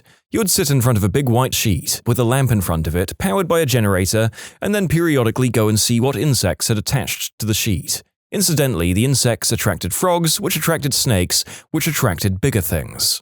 Due to the noise and light, the trap was about a mile away from camp, so you'd be there at 3 a.m., all alone in the middle of a jungle. One cloudy night, there wasn't much happening at the 1 a.m. to 3 a.m. shift. I heard a rustle in the woods beside me. This wasn't unusual, but it was a bit bigger than I was used to hearing. The rustle came closer, and I started getting tense. It got closer still, and I was starting to think I was going to get mauled by a tiger. Suddenly, a disembodied face broke out of the tree line, screaming in an unintelligible language. I practically crapped myself, screamed a little, and the disembodied face disappeared back into the wood, issuing high-pitched giggles. It was only after my heart slowed that I realized one of the local lumberjacks had given me a jump scare using a torch under their face for spooky lighting. I wasn't even mad. It was hilarious. You can submit your own stories to be featured here on the channel. The story submission link is in the description below. And if you want to listen to some vibey music in the background, check out easymode, also linked below, and subscribe. It was 3 a.m. and everyone was KO'd in their tents. I was awoken by the sound of someone, or something, walking around my tent. I hear a distant but blood-curdling scream. For the next 30 minutes, I see a light waving around outside. I thought about going out to investigate, but didn't want to die. It took me a few hours to fall asleep.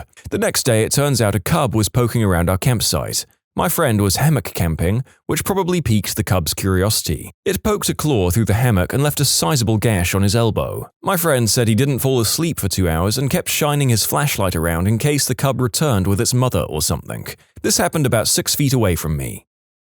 Was on a camping trip in the Boundary Waters in Minnesota, and we woke up in the middle of the night to this incredibly loud slap and a splash out in the middle of the lake. Sound carries really well across water. Our first fear was that someone was shooting at us, and that was absolutely terrifying. Then we heard it again, a bit closer, and one of the guys realized it was a fricking beaver slapping its tail on the water before it dove below. My last trip up there, I was awoken from a midday nap by my buddies sing-songily screaming, "Bear!" Turns out we had made camp in the middle of a berry patch, and a bear was having a feast about 10 feet from my head.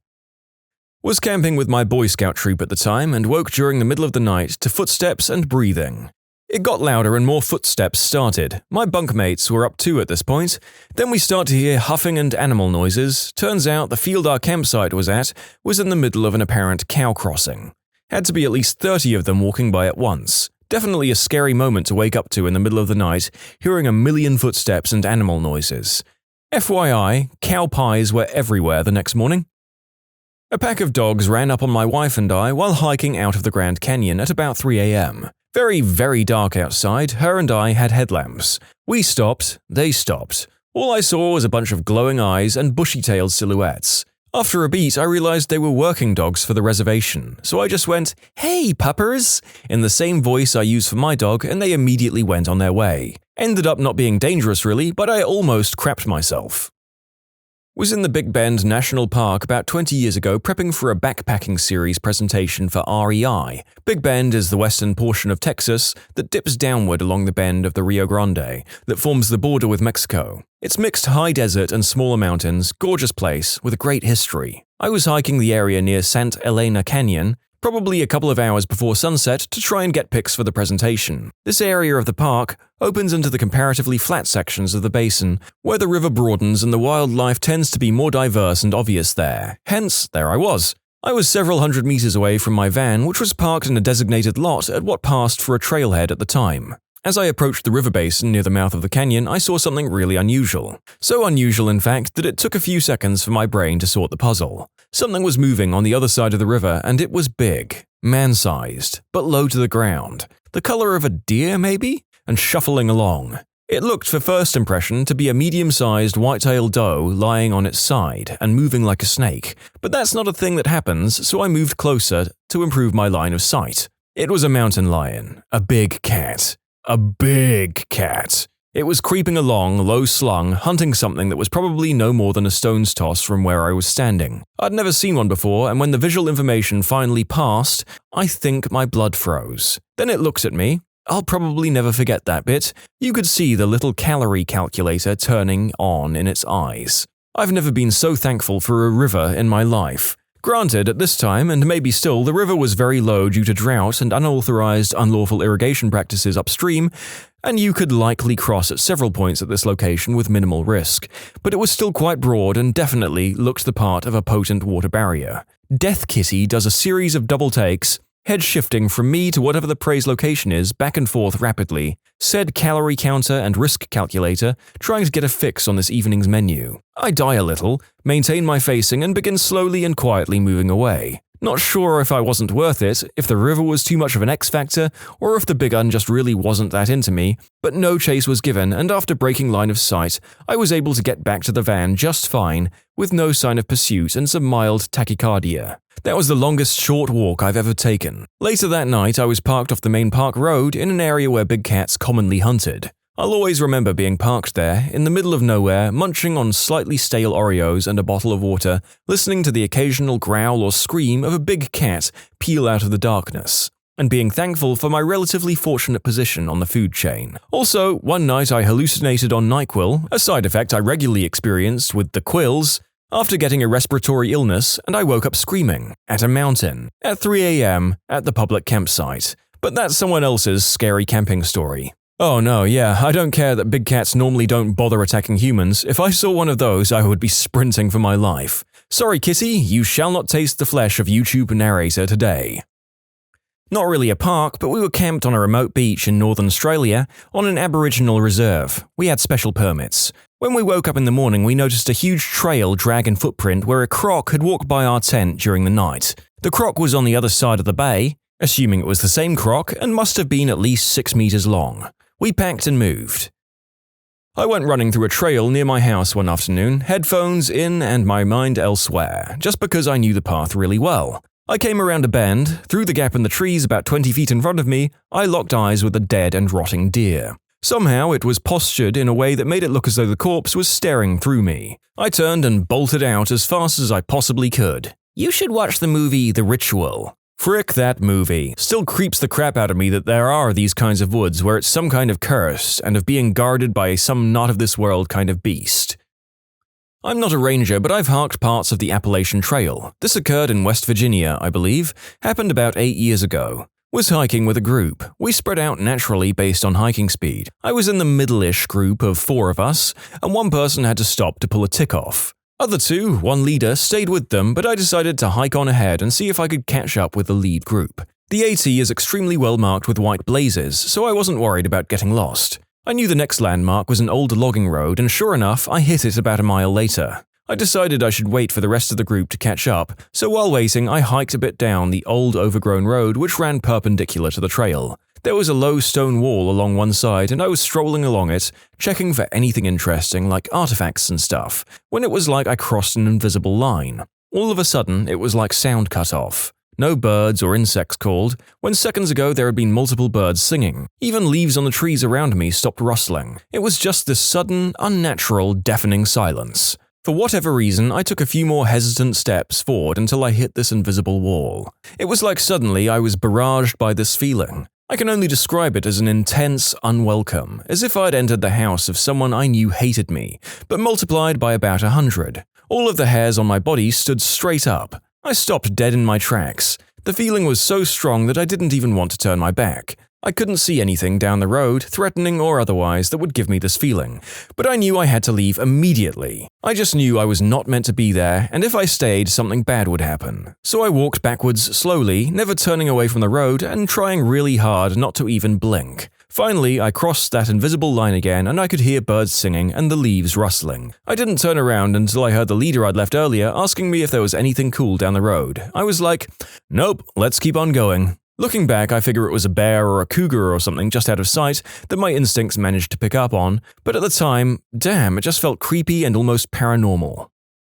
The silhouette of a massive humanoid figure, round head, no snout, at dusk, moving through the foliage at ridiculous speed. It was extremely loud, branches swinging, sticks snapping. Instinctively, I fled by foot, even though it wasn't coming in my direction. Left my ATV behind in the process. I was driven back later with others to retrieve it. Never saw it again, still don't know what it was. I was working at a remote mountaintop microwave radio site near Prince Rupert, BC in January. The road to the site was impassable even by snowcat due to deep snowdrifts. I had to be dropped off by helicopter in the morning and get picked up at the end of the day. The building was small, single-story, maybe 30 by 40 feet, windowless with a metal front door. I'm puttering away with music on, but otherwise not making a lot of noise when there's a knock on the door. I thought it was a bit odd that someone else would be up here with me, but I go to answer the door. Nobody there. I go out and look around. Nope, nothing, no prints or tracks. I figured maybe some ice had fallen and made a knocking sound. I go back inside and resume what I was doing. A couple of minutes later, there's a knocking on the door again, but longer duration this time. I open the door. Nobody. I go out and look around. Nothing. Go back to work. A minute later, knocking again. This time it sounds like someone is angrily pounding on the door to be let in. This time I open the door with my crowbar in hand. There was no doubt someone was there. Open the door and nobody. What the frick? Step out and look around, no sign of anyone again. I get the feeling someone is watching me. I'm peering into the bush around me and I see nothing. Something compelled me to look behind me, and that's when I met the amused gaze of a raven, perched on the roof edge, centered above the front door. They squawked a happy, "Rock, rock, rock," and flapped off to the tree line. Butthole. What's the first thing you realized after moving out of your parents' home? How beautiful the double-edged sword of freedom is. You can do whatever you want, but you have no safety net. If you don't manage everything, your life will happily run itself off the rails in a ton of tiny, insidious ways. Yep, it's crazy how quickly the crap hits the fan sometimes. Since leaving home, I have a whole new respect for my parents. Life is hard. I thought I could live on £350 until Christmas, so I took it out of my savings account and put it in my current account. Spent £9 a week on food at Iceland and Lidl, £2 on new socks, £8 on a new memory stick for uni, and I had to buy an Arduino for programming, which cost £60, and roughly £10 on drinks for a few nights in. That was all of my purchases. Spent just over £110 in 3 weeks and my account was completely empty. Where's the £350 gone? There was also £112 a week in rent, which I somehow forgot about. Lesson learned. That I finally had no one to explain myself to. I want to go out at 2 a.m? Just walk out the door. I come home at 4 a.m? Just walk in the door. I come home drunk with my own spew all over myself, just go in the toilet and question my existence while I clean up. Basically what I was going to say, except with the ending that you finally realize that it's nice to go to work and school not tired after you have no reason to stay out late and avoid your parents. Yep, now you're avoiding your roommates. And someday, if you're lucky, you'll be avoiding your spouse. Chicken doesn't have to be dry. Spaghetti sauce doesn't have to come from a can. Love my folks, but they are not chefs by any means. My mom thinks that chicken that is even a little juicy is raw and makes me burn her piece to perfection. It's so annoying. My mom is the same way. Chicken is pure white and juicy? She looks at it intently. Can you throw mine back on the grill? It's pink. I can see pink. Yeah, well, I'm seeing red, so hop in the oven yourself. Yeah, when I visit, my mum gets teed off at me because apparently I turn every meal into a production. My bad for making sure it's all fresh and tastes good. Wow, it's super easy to get fat. I've had the opposite. Without my mum pushing second helpings on me and trying to save money on food, I eat a far better number of calories for my lifestyle. Not sure the food is any healthier or worse for me, though. I guess it depends on the upbringing. If you have a mother who cooked portions for anorexic baby birds like some mothers, the food and its costs could well get on top of you. That I wasn't the messy one. When the person you're living with makes no effort to keep a place tidy, there's no incentive for you to either. You're either picking up two people's messes or picking up your own, but still feeling like it's always messy, so what's the point? After I move out, my apartment never has clutter, never has dishes in the sink, gets vacuumed regularly, etc. My mum's house, on the other hand, is still a disaster. People really scared me about bills. Oh, you're going to have to pay bills every month, and it'll be the worst. Sure, it's not super nice having to take money and give it to various people at regular intervals, but it's not stressful. Living with my parents was way more stressful than paying bills has ever been. Back in the day, when you can't find your bill in the mail, people start stressing hard. A lot of old people still don't know they can pay online, or just don't know how to use autopay. I mean, I have the mild annoyance that I can't get everything to autopay from my credit card. There's always one or two that are like, what the frick is Visa? It's nice being able to jerk it in my room with sound. Did your parents forbid the use of headphones? No, but you had to be able to hear them approaching.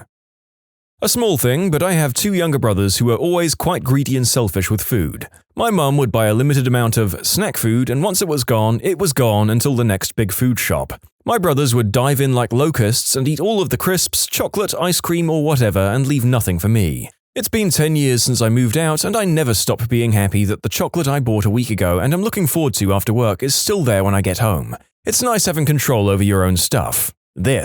I have 5 siblings, so my when I grow up fantasy was literally to buy a bag of Sun Chips and eat the entire thing by myself. It took me a year after moving out of my parents' house to do it. I think on some level I was still convinced it would disappear. I have 4 future stepchildren. I stopped buying junk food because one of them will eat it all in 2 days. This leaves nothing for the other 3, and she's already overweight at 12. Now they only get fresh fruit and cheese sticks for snacks. We also have one homemade sugary treat on Saturday. It was this or individual locked boxes for each kid. I think you're doing the right thing. Don't make a fuss over the overeater and just include healthy foods. When they're adults buying and prepping their own foods, they can make their own mistakes.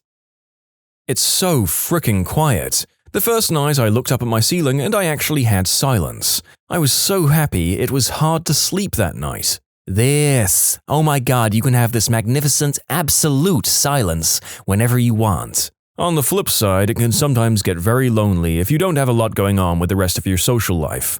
I went a few months without a roommate and it's nice for sure, but sometimes laying there at night is weird. You can't just walk out into the living room and just shoot the crap and laugh and joke with somebody while you drink orange juice out of the jug in your pajamas for a few minutes before going back to bed. Most of the habits you have are actually your parents' habits they passed on to you. I also noticed that not everyone who moves out of their parents' house realizes this. My wife and I argue frequently, though not in a serious way, that the other loads the dishwasher wrong because our parents had different dishwasher habits. I choose who I let come over. This is big. I hated most of my brother's friends and most of the people I lived with. Mum's fiancé and his kids and grandkids irritated the crap out of me. Now it's just me and whoever I invite over. It's beautiful.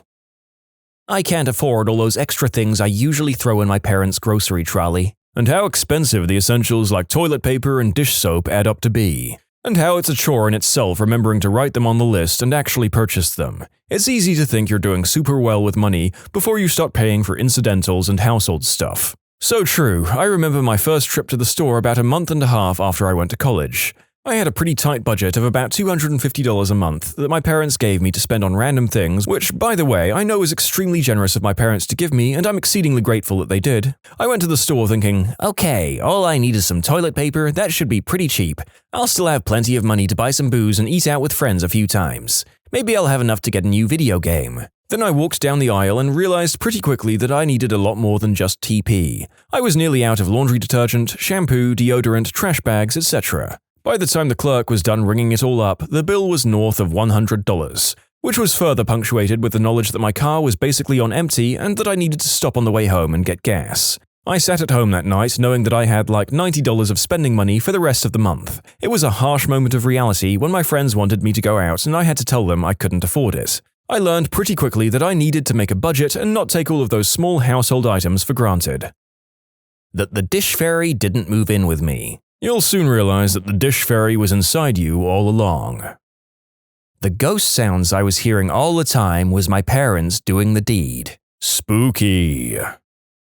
God damn, I miss my dad. God damn, am I glad to be away from my mother. Oh, I can bring boys into the house. That everything costs money. Rent costs money, council taxes cost money, heat costs money, water costs money, electricity costs money, groceries, guess what, cost money, petrol costs money, maintenance costs money, TV license costs money, just living costs money. I was in no way spoiled or sheltered when I was growing up, but even I was shocked by the expenses of everything. I dread to think how much my parents must have been spending every month just to keep a family of 5 alive. Makes me appreciate them even more, and I feel awful about how I used to moan about not having stuff when I was growing up. A fairly high amount of the comments on the cost of living in this one. I would suspect that's the biggest factor when you move out, although some of us delayed the issues of bills by living in student accommodation and just clump it all together. That I actually don't mind a little bit of order in my house. Oh, I hear ya. Nothing like coming home to no surprises. It's also kind of weird.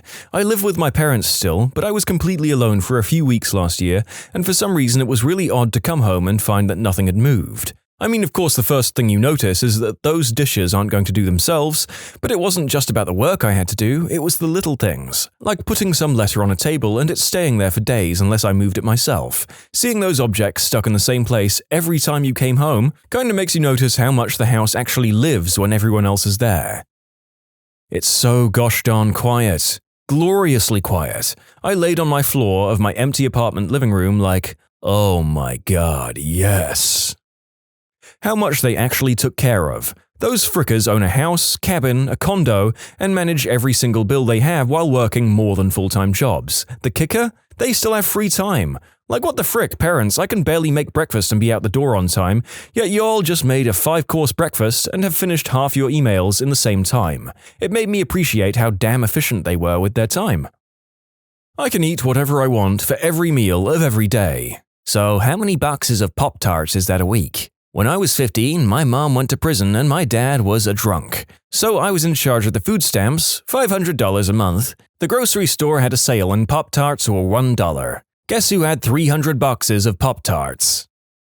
The freedom from someone else dictating your life, which was absolutely worth all of the other responsibilities that go with living on your own. It's not even close. That I can make a sandwich at 3 a.m. and no one can be mad at me. It was liberating.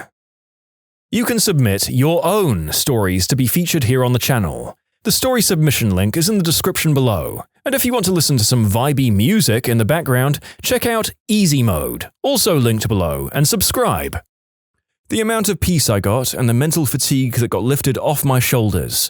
I felt like I couldn't do anything at home without being judged. Unfortunately, my mom has this habit of randomly stopping by unannounced in the middle of the day, especially on weekends when I'm just trying to sit in my bathrobe and drink beer and play video games for a few hours in the middle of the daylight. And then she's always so obviously condescending about it and it feels like crap. Like, sorry mom, I got a degree in a field where I can get weekends off, if I work 9 to 5 all week. I don't see why I should have to get up and be super productive every fricking Sunday as well. The other thing that bothers me a lot is that she doesn't really understand what my work is. Energy management and engineering analysis type stuff. So she kind of dismisses it as if I don't actually have to do any work, and my existence is some kind of stress-free fairy tale life. It tees me off.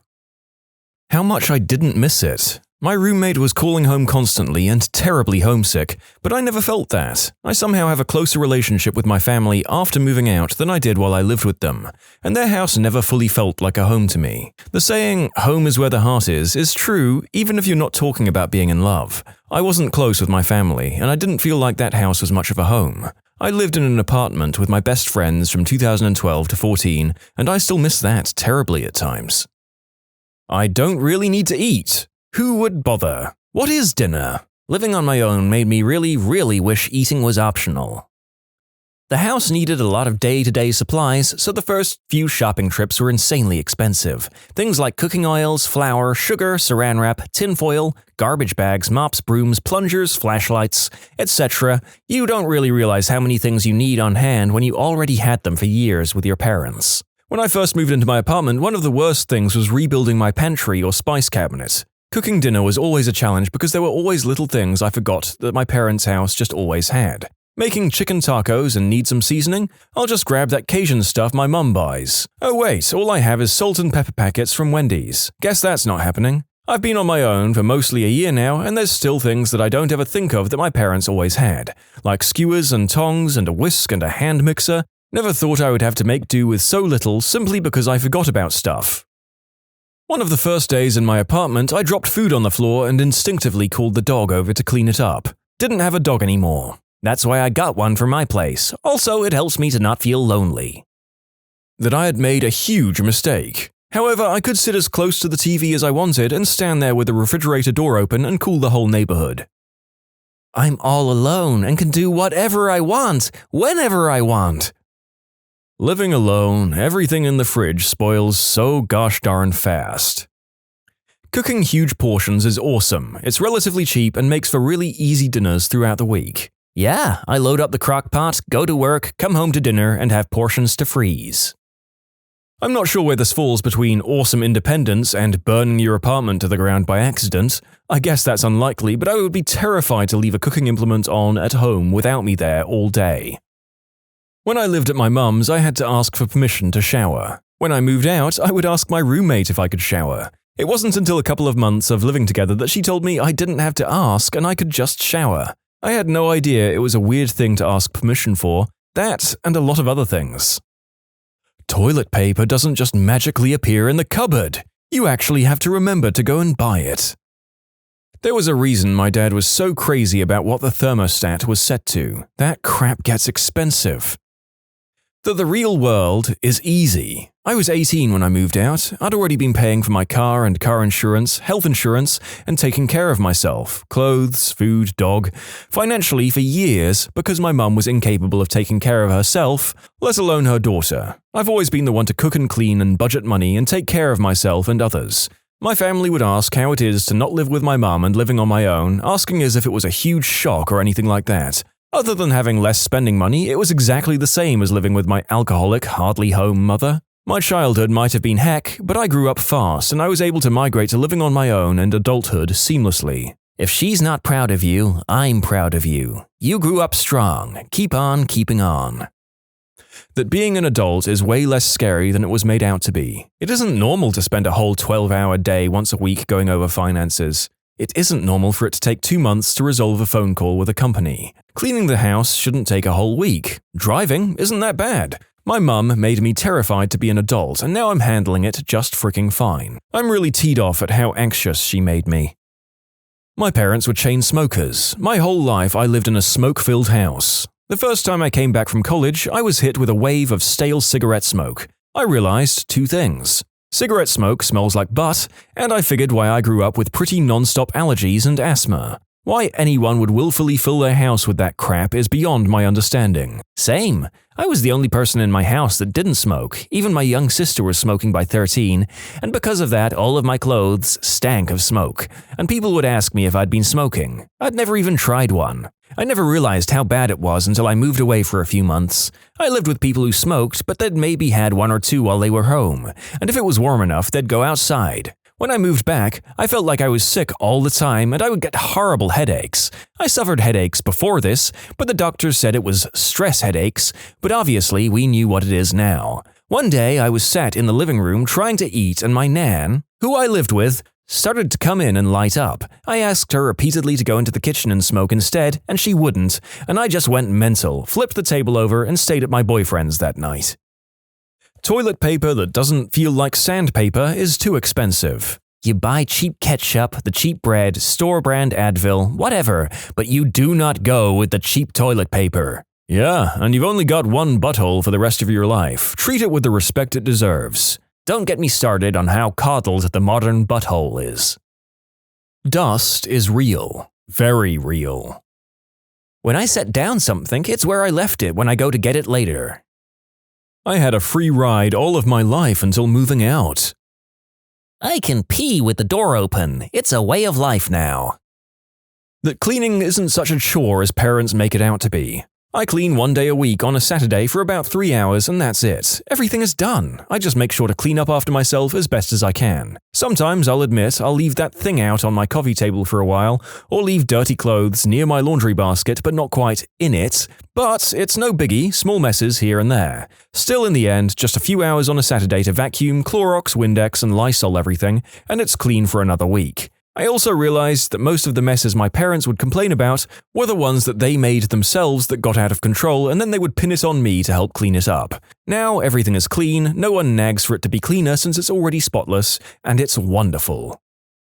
I came here to post along the same lines. When I lived at home, somehow every kitchen mess was my mess to clean. They did fine with everything else, but the kitchen always had stacks of dishes, piles of mail, countertops full of crumbs, etc. I moved out, bought my own house. I deep clean my kitchen once every 1.5 to 2 weeks to keep it tidy the rest of the time. Their kitchen is exactly the same as when I left. Of course, a lot of that has to do with the fact that you are 1. Living in a space significantly smaller than your parents, and 2. Not cleaning up after as many people. Keeping clean a 5-bed, 4-bath house while raising 2 children and working full-time is exactly as much of a chore as your parents made it out to be. That not everything needs to be immediate. Growing up, if my parents told me how to do something, they meant now. Dishes needed to be done now, trash needs to be done now, lawn needs to be mowed now. When I moved out, most adults in my life assumed it would go to crap because I seemed lazy. But really, it just let me do what I needed to do at my own pace instead. Dishes can sit a day or 2, trash can wait a bit. Not everything is an emergency. I kind of had the opposite happen. When I was married and asked my husband to do something, never said, "Do it now," just that I needed his help. His default answer was, "Not right now," which translated to no. My significant other is so different. I mentioned in passing that there was a thing, old shelf component, sticking out of the pantry wall, and that this thing needs to go. He stopped what he was doing, got a flashlight and the drill, and took care of it on the spot. This blew my mind. I thanked him profusely, and continue to do so whenever he helps me out. He does the same, so nobody feels taken advantage of. It's such a nice change of pace. That I didn't have to account for all of my comings and goings, report where I was and when I'd be back, and when I came home, I didn't have that pit in my stomach that I had at my parents' house, knowing I would no longer be interrogated and criticized for whatever I was doing. I knew my parents were controlling and manipulative, but I didn't realize how bad it was until I left. Best decision ever. The skyrocket of my self-esteem. There was no one to call me fat or tell me my clothes and hair were ugly or stupid. The constant criticism and drunken abuse vanished. It was no longer my responsibility to get my loser brother doing things or meeting people. He's 3 years older than me. I still see my mum and dad most weekends, but as soon as my mum starts drinking, I get to peace out and go home. What is something your teacher did that really wrecked your school experience? In GCSE English, he taught us the wrong novel for almost the entire term. We'd read this book over and over, answered essays and remembered and studied every significant narrative meaning. Apparently, none of the faculty heads had checked up on him until about 6 weeks before our exams, when they realized all our work was on a book not even on the syllabus, and all our time was effectively wasted. So to rectify, we lost all of our PE sessions, had to stay late after school 3 days a week, and spend 3 out of 5 lunch breaks cram learning the actual book with another teacher. Safe to say, our class wasn't happy at all, and most parents complained about it as it could affect our ability to pass the exams. Oh my god, this sounds just like my GCSE history class. Teacher went off sick for almost all the school year and only left one note for the supplies, which was to read and copy out a single page in the textbook. So for 5 months we had multiple different substitute teachers writing out the same page. Eventually we got a college lecturer to help us out, but we had to miss our PE lessons and catch up on history. And we had to come into school during the summer holidays to be taught by private tutors. We pretty much all failed. Head teacher of my high school tried to expel me for having an epileptic seizure in front of him, said I was a danger and a distraction to other pupils and was disrupting his school. I ended up being kept out of school for 2 months while my parents fought my case. In that time, almost all of the rest of the teaching staff, who were furious with this decision, kept me supplied with work and even one-to-one tutoring when needed. This was in a rural area where the next nearest school was 40 miles away, so we had no other school choice. Happy ending, I finished the year with the top grades in my exams. The head teacher had to present me with a prize in front of the whole school. While he was shaking my hand and saying a very forced, "Well done," I replied, "No thanks to you." The applause etc. covered it, so no one else heard me, but he for sure did. My brother was finding his balance of medication while in high school and would have a seizure every so often in class. That by itself is embarrassing. Why the heck would somebody make it that much more difficult for you? I'm sorry, friend. People suck. I can't believe that someone who runs a school and is presumably regularly attending programs to update his skill set and hears about current events in education could react so crappily to the existence of a student with a somewhat common condition. Appalling. 40-degree weather, Celsius, in outback Australia, and she wouldn't turn the aircon on in class, even though it worked. Her reason was that when she was young, she didn't have aircon, and she survived. Yeah, nah, all the students hated her. Mine was the reverse. Middle of winter, up in the Blue Mountains, B-word wouldn't even turn the heater on in the mornings because she grew up without heated classrooms, and it's like, yeah, but you guys were also allowed to wear giant frickin' coats, weren't you? Where didn't they have heated classrooms? There's a schoolhouse by me built in the 1850s, and they have a wood stove in the front. At university, my professor didn't tell us the time of our examination, despite numerous emails from 20-odd students as well as the head professor of the course. This exam could have been any time from 9 a.m. to 5 p.m., and I lived 90 minutes from campus, and I relied on crap public transport to get into uni. It got to 9 p.m. the day before the exam, no one knew when the exam would be, and if we missed it, we would fail the whole module. So I took the train to the city where my uni is, booked a cheap, crappy hotel room for the night just to make sure I was there on time. We all took the exam at 12 p.m. after getting an email an hour before the exam was being held, so I wouldn't have made it in time if I'd stayed at home. Worst part was that no one cared, not the professor, the course lead, or the head of our school. They just left 30 students in the lurch, allowing them to potentially fail the exam and therefore the module. In my second semester of my first year of law school, everyone in my class, 80+ people, had to take a research class. This class was taught by 4 different law librarians but followed the same syllabus. It was also worth 1 credit. These librarians ran the class as if it was 3 credits. We had to read, conduct legal research, write 2 memos throughout the semester when we had 5 other classes, all within the 2 to 4 credit range. Plus 1 specific class that was notoriously difficult. Anyway, halfway through the semester, my class gets teed off at the workload to credit ratio, and someone starts a petition to reduce the number of assignments and/or change the grading for the class from a letter grade to a pass or fail.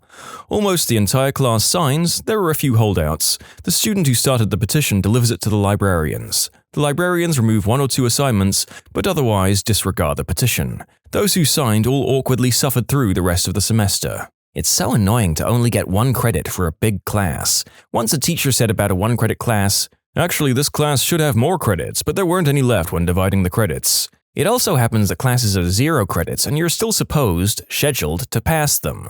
It's weird how the credits are divided. A study year is worth 60 credits, then the credits are just divided somehow over all the classes no matter how many classes and how much workload there is. The weirdest thing that happened was when my major shared a common subject with a different major. We had different but overlapping majors. This was one of the overlapping subjects. Because the other majors had less subjects total, this subject was worth more credits to them than my major, because we all had to get 60 credits in a year, no matter the amount of subjects and the workload. Forced us to make a donation to charity. When I didn't bring anything in, I got a demerit. Had to argue that not everyone has the ability to give something away. She then told me off for backchatting in front of the class. Everyone was like, "What the frick?" My God, you just gave me a flashback. I remember I had a teacher. She never actually taught me. I don't even know what her position at the school was. She yelled at me for not bringing in canned foods for the food drive. She said I was lazy and not thinking of those less fortunate. She even took my agenda out of my desk and wrote it in my daily calendar to bring food. Like, sorry, I can't bring in food I don't have, B-word. Joke's on her though, I never used that agenda anyways, and I still didn't bring stuff in. My work sent me on a 3-day advanced Adobe Illustrator course last April in London. Just before the exam, the tutor said, "Oh, by the way, there may be a few questions on this exam that we haven't talked about. Just do your best." What the actual frick, my work's just paid £1,000 for this. His response was that he can't be expected to teach everything. There was about 6 students in the class and we were all pretty teed off. Can't be expected to teach everything. Yes, he is. It's his job. Make everyone come to college from 10 a.m. till 11:30 to hold presentations. Be 45 minutes late. Not tell students they aren't allowed to see each other's student presentations and thus make them be at school at 10 a.m. without reason. Somehow take up 3 times the amount of allocated time per presentation group. Finish at 18 instead of 11:30. Let most of the students fail or just barely pass. In that particular order. She didn't believe in field trips because she said that kids would have too much fun, and learning isn't supposed to be fun. However, the entire grade would take the trip, so she was required to take us. She would make us all sit in a common area of the zoo, museum, etc., and she would hold classroom lessons. It was so upsetting to hear about all the cool things the other kids got to see while we had class. The fact that I still remember things I learned on fun field trips compared to the countless times I was in classrooms says a lot. He would act like he was enlightened and say stuff like, "Video games rot your brain. All your free time should be spent on education, as that is all that matters." But then during the lessons, he would go completely off topic and start talking about random crap. Apparently, he's making a board game that could compete with chess because he's just that brilliant. Screamed at the class because he assumed that an intermittent beeping sound that occurred throughout the lecture was somebody receiving texts. It was the projector that he was using, alerting him to the fact that it was overheating. Dumb idiot. That's almost as good as the time a substitute tried to confiscate a student's phone when it beeped. It was a diabetes monitor attached to the student's body. My friend with an insulin pump was sent to the office by the security guard because she refused to take off her pager. Cell phones weren't really a thing until my senior year or so. He called her a liar when she said it was a medical device. Principal was pretty unhappy with that one. When you combine crappy teachers and people who don't understand how technology works, you get a real Venn diagram for unfair punishment, I suppose. I had a college professor who was teaching a history course to a bunch of education majors in their junior year. She would ask us questions all the time about things she hadn't yet lectured on, and then pull the, "Really? No one knows the answer to this? Well, I guess we'll just wait for someone to answer." We were all education majors. We knew that trick. We waited her out every single time. She always broke first. For those wondering, what's the trick? This was a poorly executed attempt at using the Socratic method. It's better to have students arrive at an answer themselves than it is to tell them. However, you have to first create an environment of trust and respect so that students are comfortable enough to risk a wrong answer. And you have to be willing to provide a bit of scaffolding should no one know. The professor did neither of those things. Our French teacher held a 5-minute detention for the entire class because we waited outside the classroom for her to let us in. You know, like polite kids do. She claimed we were wasting her time and sent a detention note home to all the parents. Better still, on result days, she said, "Wow, I didn't expect you to get an A." During English-controlled assessments, she would play whale noises in the background to help us focus. "Class, to help you focus, I've put on calming whale noises." Whale mating video starts playing. Isn't that better? We were about 10 or 11 years old. It was the last period of the day and the music teacher was subbing our science class. He was sitting on the computer and we were all getting on with work. Toward the end of the day, our homeroom teacher comes into the classroom and exclaims, "It's the end of the day, why are you not all packed up?" To which the music teacher replied, "I told them and they refused to." Excuse you? He hadn't said a thing to us, so we all protested. Even so, our homeroom teacher told us off for being disobedient as the music teacher slithered out of the room and we had to stay 10 minutes late as punishment. Lying snake. Why was not packing up such a problem? Honestly, I have no clue. The homeroom teacher had a tendency to get funny about random things, but generally she was really nice and one of our favorite teachers. She's a family friend, and now that I'm older, I know she's an alcoholic and had problems with her marriage then. I would guess that it has something to do with that. You can submit your own stories to be featured here on the channel. The story submission link is in the description below. And if you want to listen to some vibey music in the background, check out easymode, also linked below, and subscribe. 2 words. Collective punishment. If you're an educator and you want your whole class to instantly hate you, this is how you do it. Another thing I remembered, we had to go to a nearby sports field for PE, which was about a 10-minute walk from the school. We only had a 5-minute gap between lessons. No matter how many times we explained we had PE, some teachers would always kick up a fuss if we were late to the lesson after PE. It also led to students missing the school bus if you had PE as the last session of the day. I'm pretty sure some parents complained because they started ending PE lessons 5 to 10 minutes earlier. I think collective punishment is supposed to make the whole class hate the one student who was acting out. In reality, obviously, it's the teacher who comes off as the bad guy. How ironic.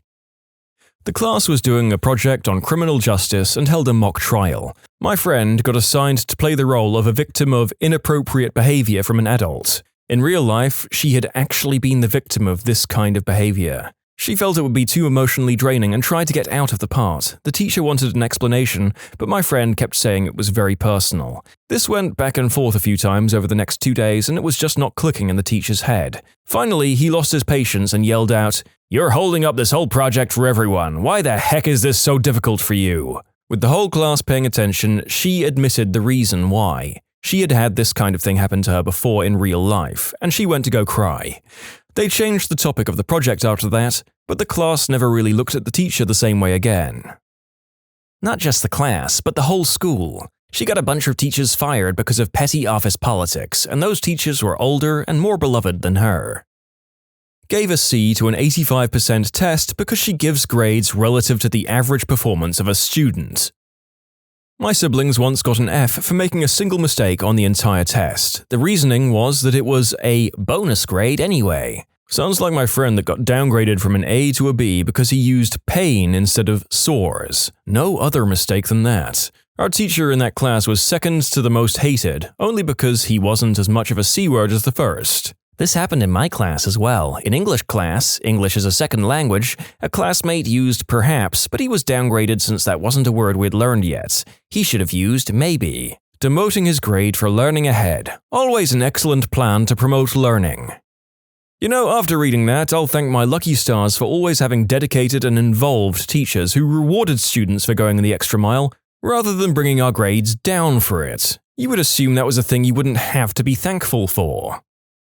Teacher spent weeks teaching us the shin lever method of learning about natural science instead of teaching from the book. On test day, he gave us the test that came with the teacher's version of the book, so we'd never even covered the info on the test. We all scored poorly, but learned to ignore him in class and study the book on our own. Google isn't telling me about this shin lever method. What is it? His name was Mr. Shinlever, and his method was to teach us the things he remembered from college about natural science, none of which was covered in our 9th grade textbooks. Oh my god, how did he get the job? My German teacher would make you retake spelling tests until you got 100%. Once you did, you could sit and do whatever you like until the whole class got 100%. This caused a lot of pressure on everyone, as he used to belittle the students who didn't pass first or the second time. If you were the only one left, he would stand over you and watch you struggle. One test day, I decided to bunk off and got caught. I burst into tears and explained how horrible this teacher was and that I'm never going back into his class. I was moved into a higher set German class with an amazing teacher and my German improved. When I was a sophomore in high school, there was a shooting at an elementary school in my town. I'm sure you could figure out which one. And we went into lockdown. My math teacher proceeded to hand out the test we were supposed to take that day and told us to have it done by the end of the lockdown drill. No matter how many students complained or tried to tell her what was going on at the school, she remained adamant that it was just a drill even when they started reporting death counts. None of us looked at her the same afterwards. Holy crap, this is the worst one in this thread.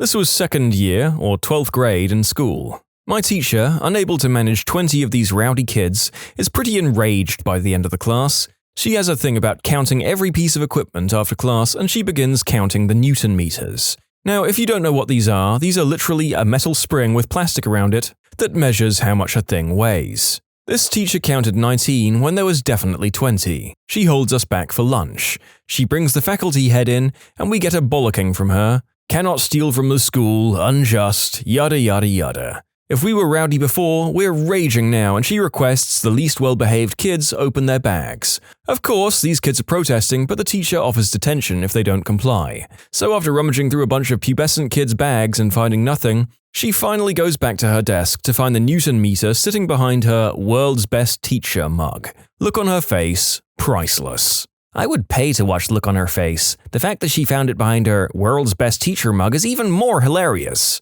That mug was promptly retired from duty. Pretty standard teacher stuff, keeping the whole class in at lunch for something one person had done.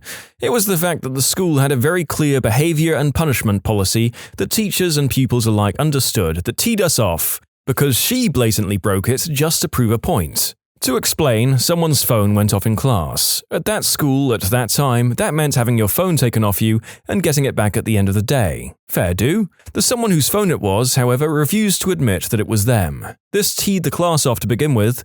Then the teacher said that we'd all have to come back at lunch. The lesson was after break, so we had another lesson before lunch if I recall correctly, and if we didn't, we'd have an hour's detention after school. Being a goody-goody, I didn't want an hour's detention on my record, so I turned up, but did at least start eating my packaged lunch and dared her to tell me not to. I'd like to know if she ever chased up the people who didn't turn up.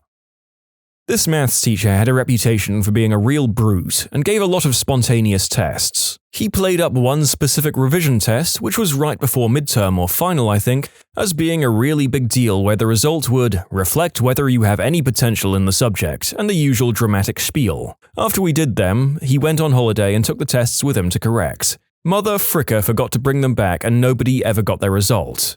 Another bonus, this same teacher had a double period before a double period of gym, and sometimes 10 minutes before the bell goes, he'd just say, "We haven't covered enough, so instead of gym, you'll just have to do double maths now." She ended up leaving for her vacation earlier than she'd thought, so our final projects needed to be done 3 days early. Not a big deal if she hadn't told us on 2 days' notice. I don't get how teachers get away with this crap. We had our teachers change the exam topic. I took graphic design as a GCSE, my practice exam was an A grade. They then changed the exam to resistant materials with about 2 weeks' notice. I ended up with a C grade in my GCSE. Only one person got to do the exam we studied for because their mother went ballistic. Our religious studies exam teacher taught us the syllabus for the wrong exam board, so we had to go to school for 3 days during the Easter holidays to learn an entire new syllabus. Numerous times they failed students at an exam, then publicly admitted that passing 40 to 50% of students that took the exam would be too much, and that's considered normal behavior. I absolutely hate this. There was this teacher at my old university who just so happens to be the father of one of my closest friends. I was very confused in the beginning when everyone hated him because to me he seemed like a nice guy. I find out later he takes pride in failing his students and will actively fail anyone he feels isn't interested or putting in enough effort. One of my favorite professors said it best: "If half your students fail your class, you've failed as an educator for half those students." Got caught on my phone in class, took it away and put it in her drawer and managed to lose it. Everyone gets searched apart from her, and she was a supply teacher. I think it was some girl in my class. "I got my 3DS taken away, and when I got it back, the admin at the front desk said they played it and ruined whatever I was doing. I was rightly teed off, but I didn't want to get into any more trouble." Mine turned off the AC to punish the people passing notes. She yelled at my friend for missing so much class. He was obviously at chemo. He looked like it, the whole school knew, including faculty, and he said, "I have cancer," and walked out. He sadly passed away 3 months later of leukemia. He wouldn't let the class go until everyone rolled some dice, and if you got 6 on any of the 2 dice, you could leave. I got so many tardy slips and calls home because of him. What was the reasoning? To create more timelines? A gambling addiction, probably. Math teacher. "Class, it's test time." "But professor, you said yesterday that today we wouldn't have to take a test." "Correct. You will not take a test. You'll take 2 one-hour tests in a single hour." When you subscribe, make sure to hit the bell to turn on notifications. Put the playlist on in the background to finish listening to all the stories, or if you want some vibey music to put on in the background, check out easymode. If you like Am I the Genius, give Am I the Jerk a shot. Everything linked in the description.